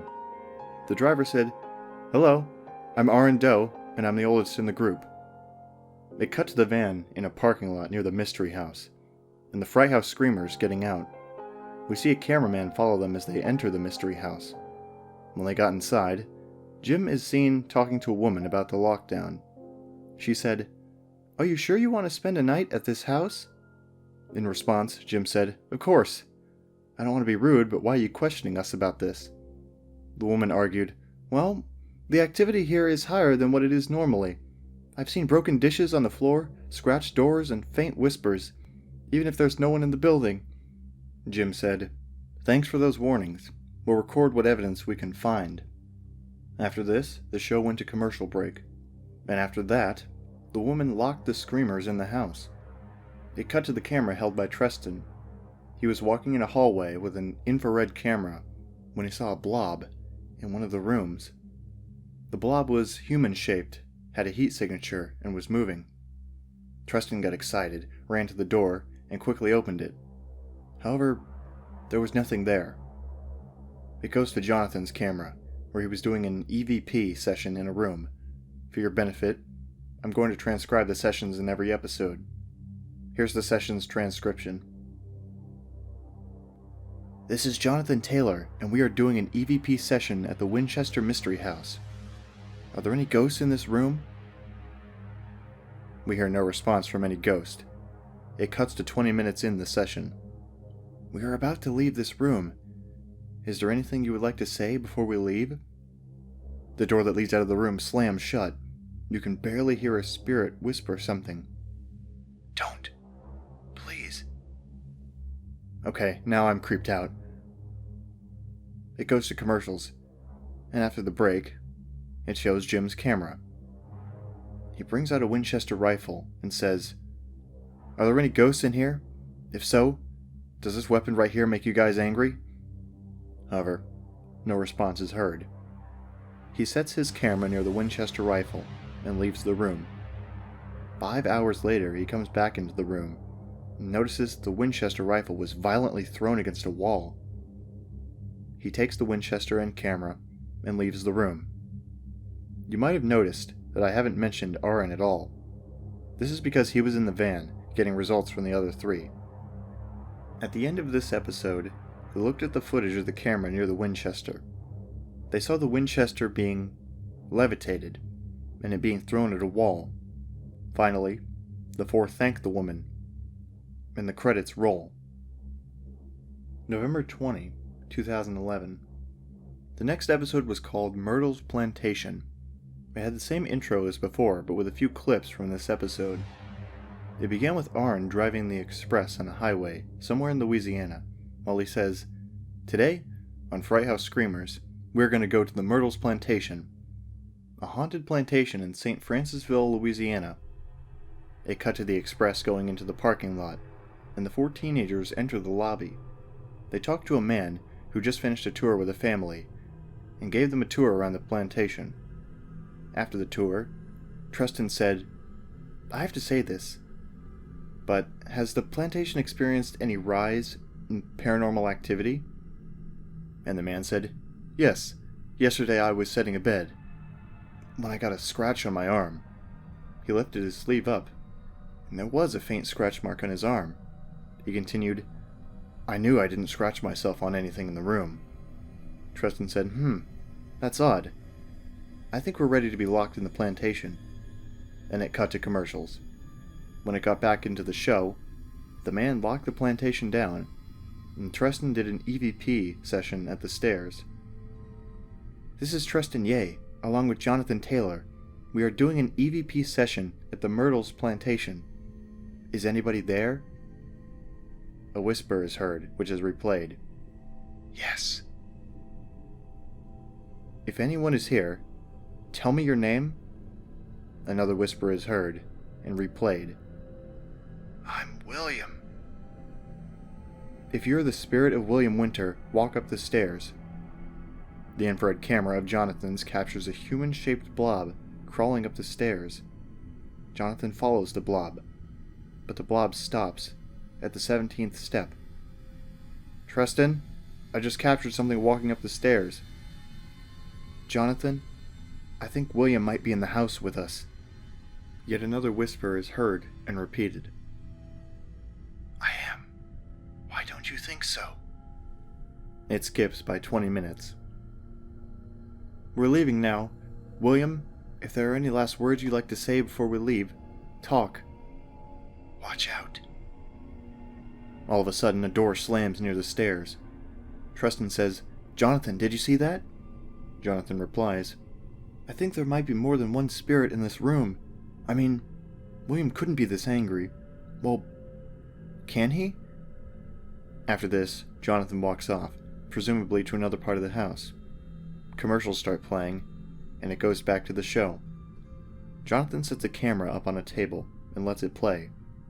5 hours later, when the sun comes up, Jonathan finds the camera on the floor. He picks it up and gets out of the house. The screamers reviewed the footage of the camera that was knocked to the floor. It starts out with nothing for the first 2.5 hours.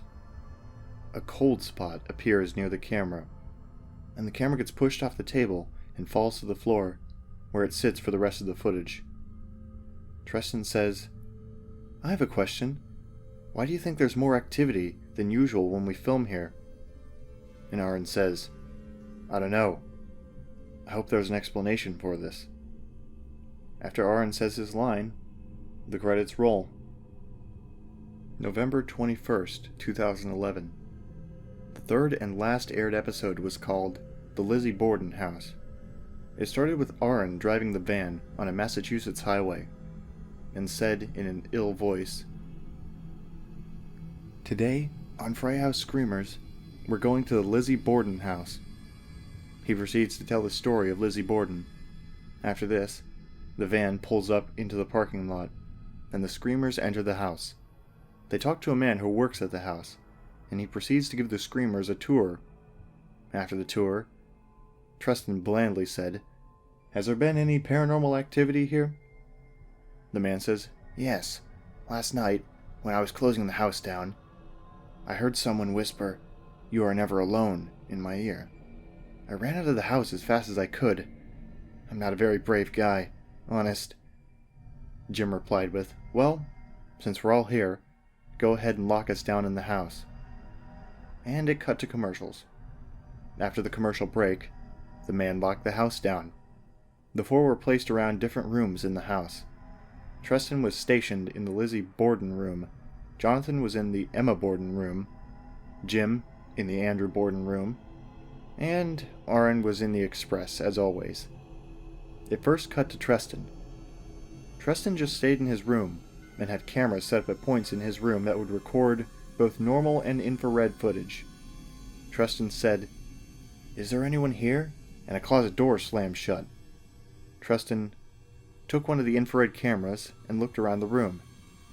There was a cold spot on the closet door. Tristan reached his hand into the cold spot, and it disappeared. While walking back to the bed, he captured a humanoid heat spot outside of the house. Tristan called Aaron on the radio and said, "Hey Aaron, have you seen a humanoid figure running near the van?" And Aaron replied with, no, I haven't. But I think I saw a glowing orb though." The show went to commercials, and after the break it revealed Jonathan doing an EVP session in the Emma Borden room. "This is Jonathan Taylor in the Emma Borden room in the Lizzie Borden house. Is there anyone in this room as I speak?" No response is heard. It skips to 3 minutes in the session. "Lizzie, if you're in this room, I want to ask you a question. Did you kill Abby and Andrew Borden?" A whisper is heard, and is replayed. "I'm not Lizzie." "If there's someone else in this room, can you tell me who did the murders?" Another whisper is heard. "It wasn't Lizzie." "We're going to leave now. Are there any last words you would like to say?" A louder whisper is heard.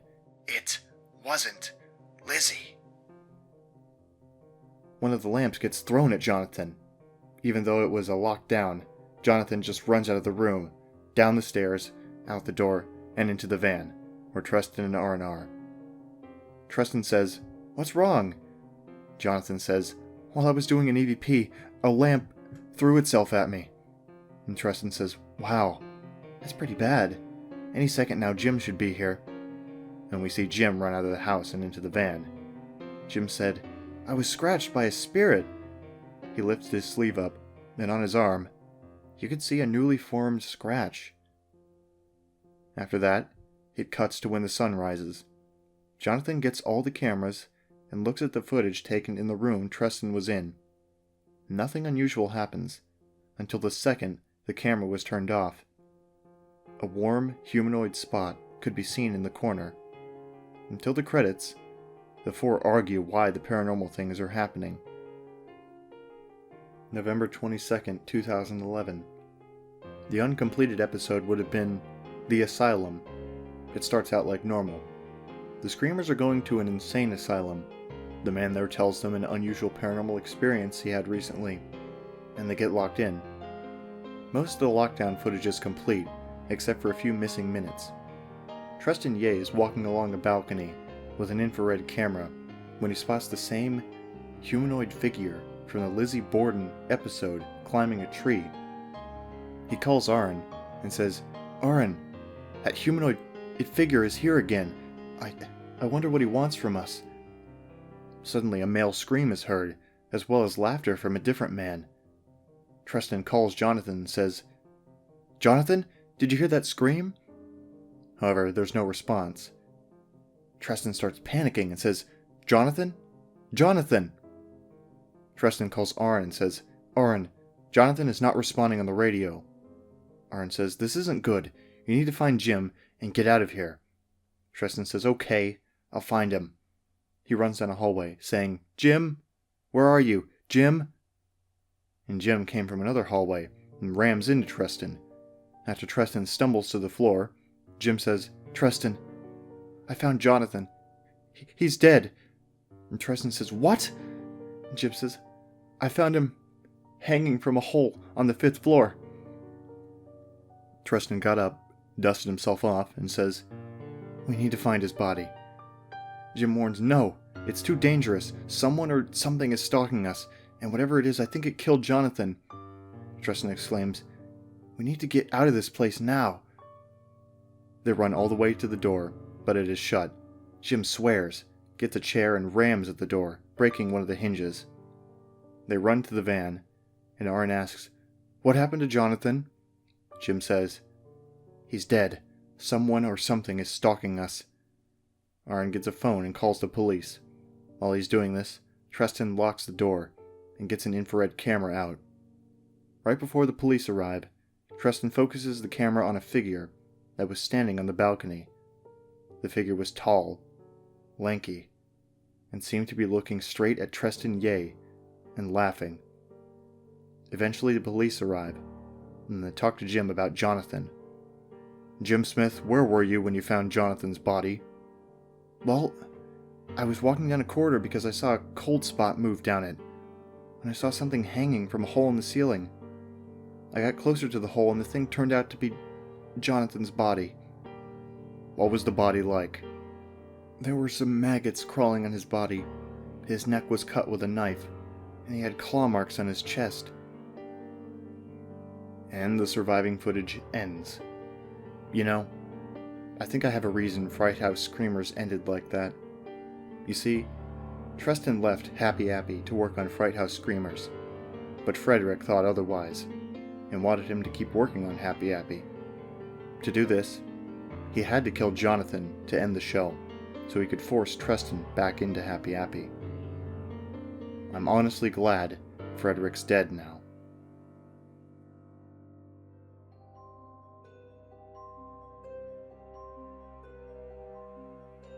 December 21st, 2011. I can't believe I'm using this blog again. Oh well. A week ago, I returned to Frederick's house. Like the abandoned studios, no one was trying to demolish it. I don't know why every abandoned place I go to hasn't been demolished. When I went in Frederick's house, I instantly knew that the house was exactly the same as I left it. The dismantled shotgun trap and the rotten food weren't touched. However, I wasn't in here to pay my respects. No, I was here to know more about how Happy Appy ended with its fate. I first checked Frederick's bedroom, since that was the most likely place. The door was locked, so I had to plow down the door. Frederick's bedroom was odd, to say the least. There was a closet there, but it was full of knives and axes. The bed was just a mattress. There was a table with glass jars on it. I had no idea what they contained because the glass was too foggy. To be honest, I didn't want to know what was in them. Finally, there was a drawer next to the mattress. In it, there were 2 notebooks, the writing kind. I had to take them because they could have had some valuable information on Happy Appy. I walked out of the barn and went back to Aberdeen. I didn't tell the police to demolish it, however, since there might be even more evidence there, although they probably will after seeing this post.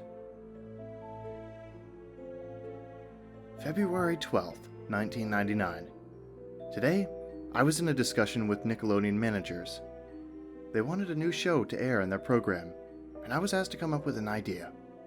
The managers have given me until the 25th to come up with an idea for the show. I have a perfect idea. My show would be called Attack of the Killer Apples, and would star actors from shows like The Wild Thornberrys or a show like that. The plot would be about a bunch of apples who invade a town.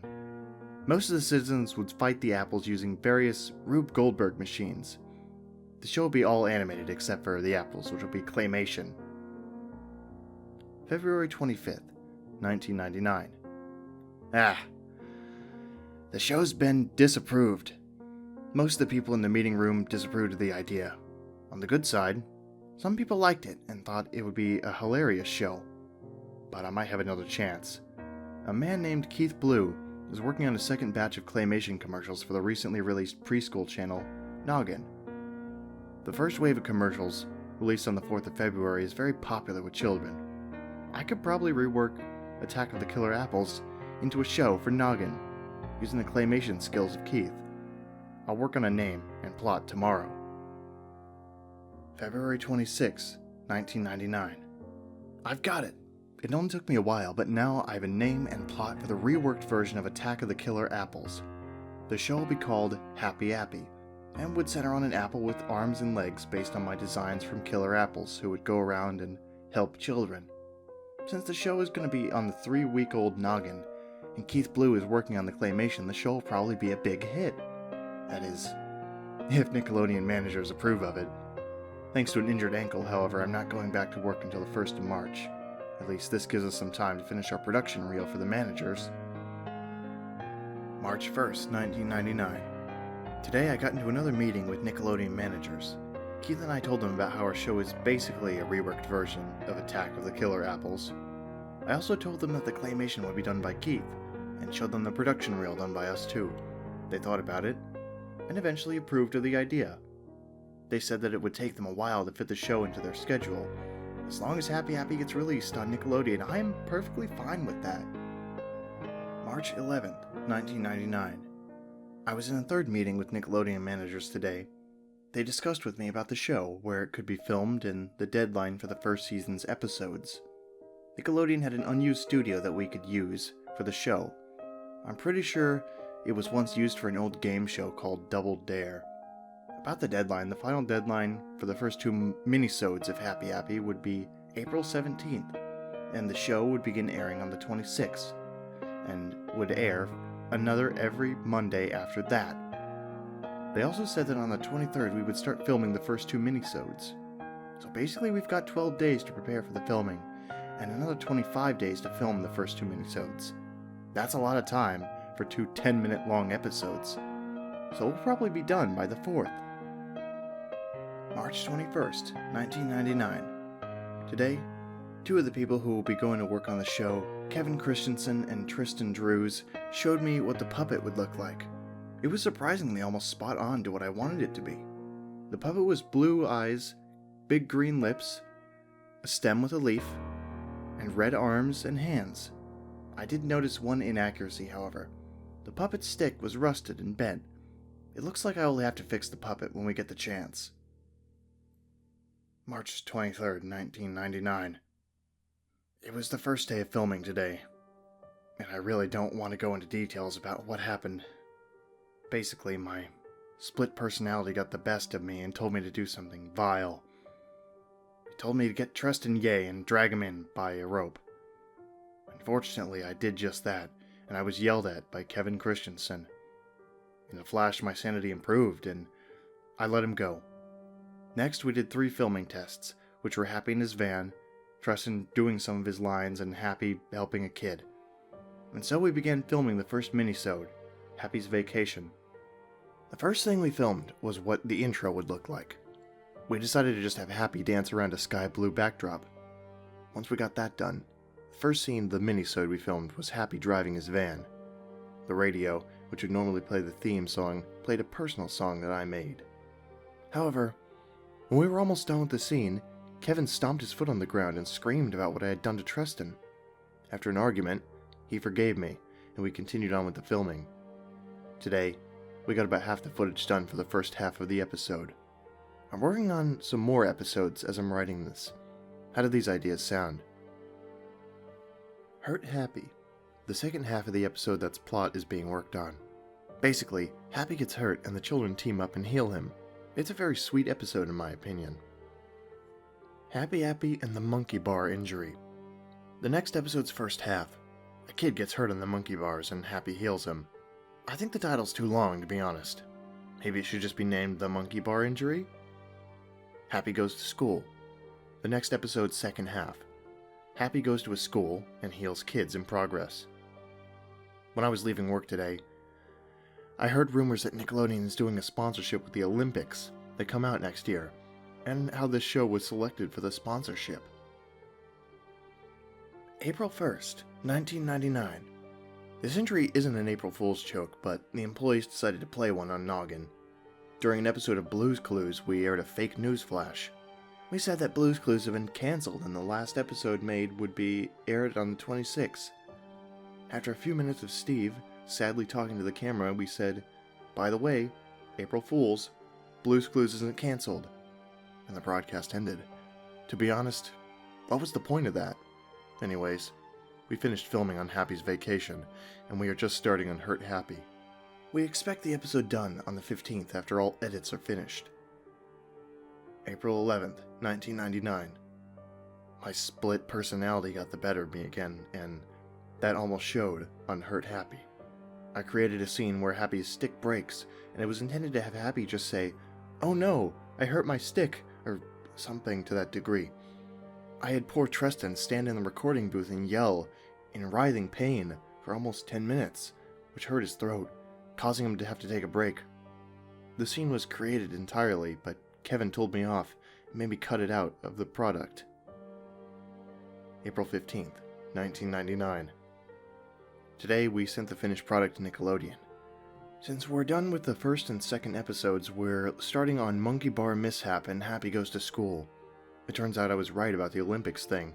Not only will Nickelodeon get some more money, but we'll have a greater budget and better claymation. Also, Treston's feeling a bit better, so Happy's voice actor won't have to be temporarily replaced. April 26, 1999. The first episode of Happy Appy was aired today. We got decent ratings and a lot of positive feedback, even though we rushed the episode.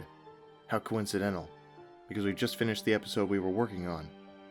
One of the reasons why we finished so quickly is because we got new crew, which sped up the production of the episodes by around 25 or 30%. We're sending Monkey Bar and Goes to School to Nick now, as they must have the episode 7 days or more before they air it. We're now planning to make the Olympics episode. However, we need to have it done by the 3rd of May. May 3rd, 1999. Today, we completed the Olympics episode today and sent it in to Nick. However, the show is taking a short hiatus due to the employees getting tired from making episodes in such a short time span. We expect to be back on the air at the end of the month with 2 new episodes. June 4th, 1999. Oh God, yesterday was horrible. So, pretty much we got to see a joke episode I made for the show. The episode called The Towers is about 2 towers burning up. I got the idea in a dream about Happy Appy. It had Happy teaching the kids about the cycle of life. Went pretty normal until my schizophrenia distorted the dream, and it showed Happy and the kids frozen in shock at the Twin Towers burning up. Anyways, I kept saying it would never be aired. However, my split personality decided to air it anyways. I went to the Nick Studios and I don't remember anything after that. What I do remember is that the police are after my blood. I can't let my split personality take over. His name is Napoleon for whatever reason. I can't. I can't. I will. I can't.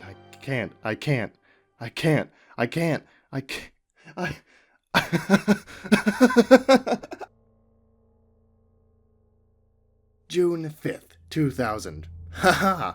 I found you again, my old journal. It is I, Frederick Gargote, or, as you will call me from now on, Napoleon. I have kidnapped various children, and I'm using them as cast on my new and improved Happy Appy. A day ago, I completed Season 1, and now I'm working on the 2nd season. The children I have kidnapped include a little sweetie named Miranda, a tough boy named Danny, and a scared boy named Quincy, to say a few. October 21st, 2000. It is I, the Great Napoleon. I have just made what is probably the best episode in the history of the show. It's called Frederick, the Big Help, starring none other than me. I might change the title later so that I'm not arrested by those police fools, though. In the episode, I kill a woman named June, who is Danny's and Miranda's mother. What I did on the episode was beautiful. I ripped her to shreds. Oh, the joys. October 29th, 2000. Help me. Please! This is the sane Frederick writing. I woke up today and found out that I killed and mutilated a woman named Jane Bolia. I tried to reach for the phone to call 911, but this Napoleon guy got into a fight with me for several hours. I think he's trying to come back. I can't let him come back. I want to be sent to the asylum so that I can't be a threat anymore. I can't. Oh, yes, you can. I can't. Oh, yes, you can. Oh, what's this? It seems to be an injury from that unpleasant Frederick. I'll show him. Anyways, I'm doing fine, my journal. Just ripping up people to make my show the most beautiful show in the world. May 1st, 2001. No. Why? Someone has decided to call the police on me. And thanks to that man or woman, I don't have a house. I sincerely can't believe that someone would do this. Oh boy, when I find whoever called the police, I'll take him away and kill him and rip him up and throw pieces of him in his hometown. October 2nd, 2003.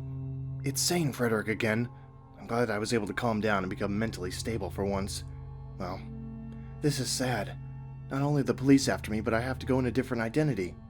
Thankfully, though, it looks like things are clearing up for the better. I haven't turned into Napoleon or whatever his name is in a while, so maybe I'll be free of him. No. He's trying to come back. I can feel it. I have to go now. I have to go now. Now, Napoleon's returned again. January 2nd, 2005. Haha! Today, I have successfully bombed Nickelodeon Studios. Well, I can't really say bombed as in I blew up the studios bombed, can I? I mean more like anthrax bombing. Oh yeah, I'm now a threat apparently. Well, it looks like they finally know the wrath of Forensic. If you don't know what Forensic is supposed to be, it's my new name I came up with. It's like forensics, but more notable, I guess. January 3rd, 2005. Sane Frederick again, and I'm trying to break free of Forensic again. It's getting harder to become sane again, due to the fact that this Forensic man is getting more powerful. I think that by the end of March, I can't go sane again. September 19th, 2006. Well, I have finally created the greatest plan ever thought of. Basically, any member of Happy Appy that I hated so much with my little hatred, passions, murder, slice their guts out, hear them wail, wah, cry more for mommy as I slice your eyes out with a rusting knife and pull your intestines out 5 inches at a time. I apologize for that. It seems my hate grew too big. Basically, any member of Happy Appy that I hated will get killed in brutal deaths that only someone like me, and me alone, could have the hatredness to do. October 19th, 2006. Today, I did my first physical murder under my moniker Forensic. It was on that failure known as Miranda. The little girl deserved to die a horrible death. Oh, yeah. Sorry.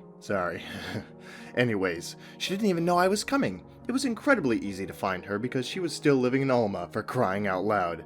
It was like finding blood on a blue surface. Anyways, I plan to kill Quincy next, but want to know the best news of all? My sane self is gone now. He can't ever come back. Well, I hope he can't. December 25th, 2006. Merry Christmas, Journal. You know, many important things happened today.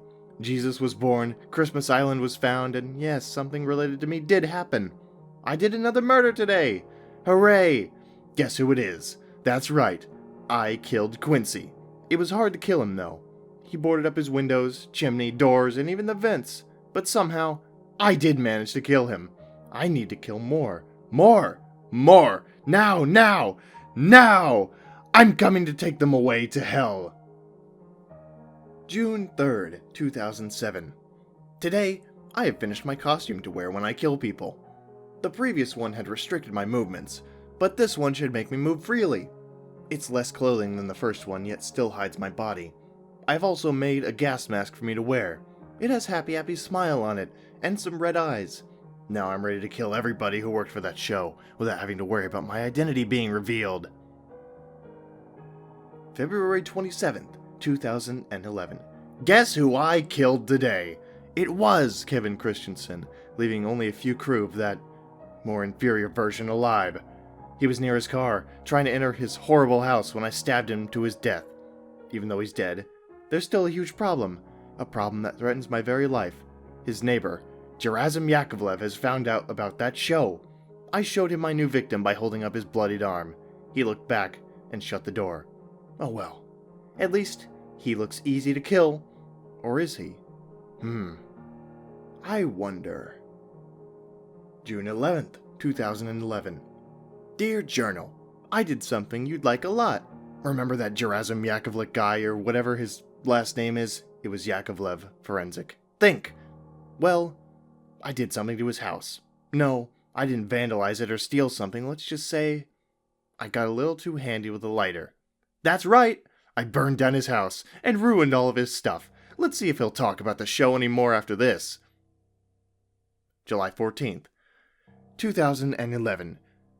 Today, I have killed that horrible excuse for my creation's voice actor Treston Ye, leaving Jim Forrester and a few others that I never really cared about or was friends with alive.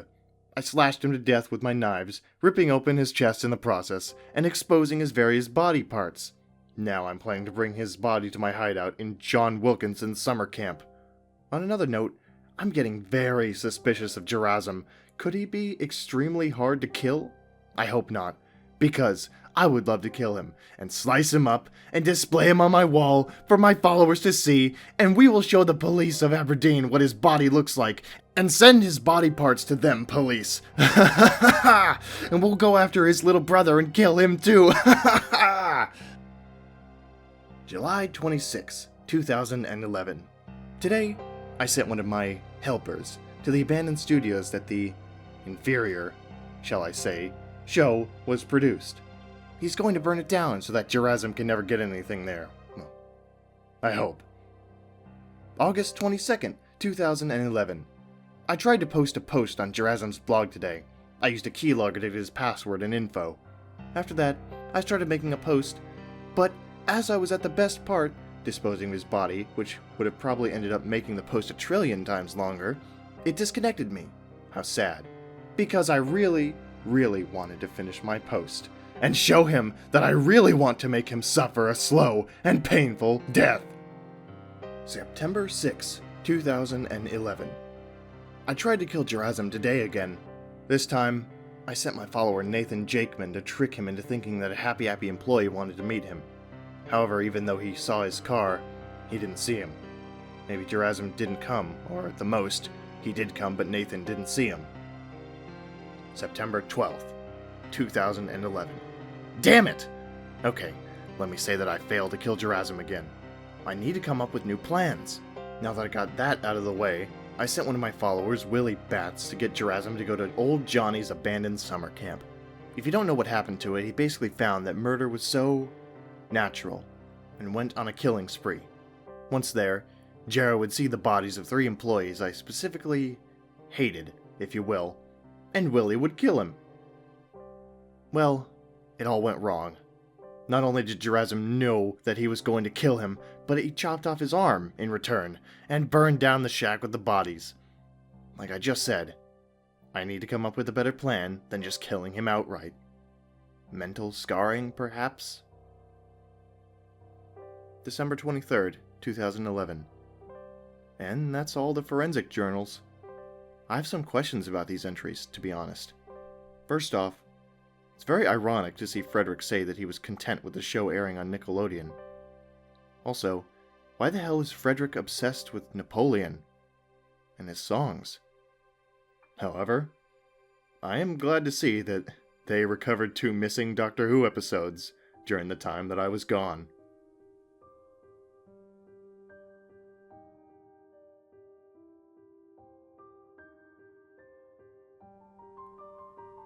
July 15th, 2012. As soon as you've seen this post, you're either asking this or you're about to comment with something like this. Where the hell have you been? Well, the easiest answer I can say is that I basically decided to stop caring about Happy Appy. There are 2 reasons why. The first is that some members of Frederick's group, to put it in simple terms, are still seeking revenge. The second is that there's nothing left to say about the show anymore. During the time I was gone, I went back to my family in Perm, Russia, and sometime later this month, my younger brother Vladimir is coming over to visit. Just a month ago I got a job, meaning I have even less time to post. Also, during the time that I was gone, only 1 Happy Appy employee died, which is amazing considering that at the very least 5 to 7 employees died a year before I began research in 2011. Said employee was John Broop, who you may remember as one of the producers during the real Happy Appy movie. She was actually a post-production editor for the show, but she only worked on Happy's vacation and Nate needs help. The interesting thing is how she died. Joan wasn't killed with a knife or anything Frederick's followers would normally use. She had her head smashed in with a sledgehammer. Thankfully, though, it looks like Frederick's followers have slowed down on killing Happy Appy employees, which is very good. Also, from now on, I'm going to call the people who work with Frederick the followers for consistency reasons. July 17th. 2012. Well, I guess this is the end of the blog. There isn't much I have to say now, besides Happy Appy and Frederick Gargoat, and both of those things are dead. Unless something new happens, I'm not going to update this blog any longer. I will still keep it up, so everyone can read about what happened. Goodbye.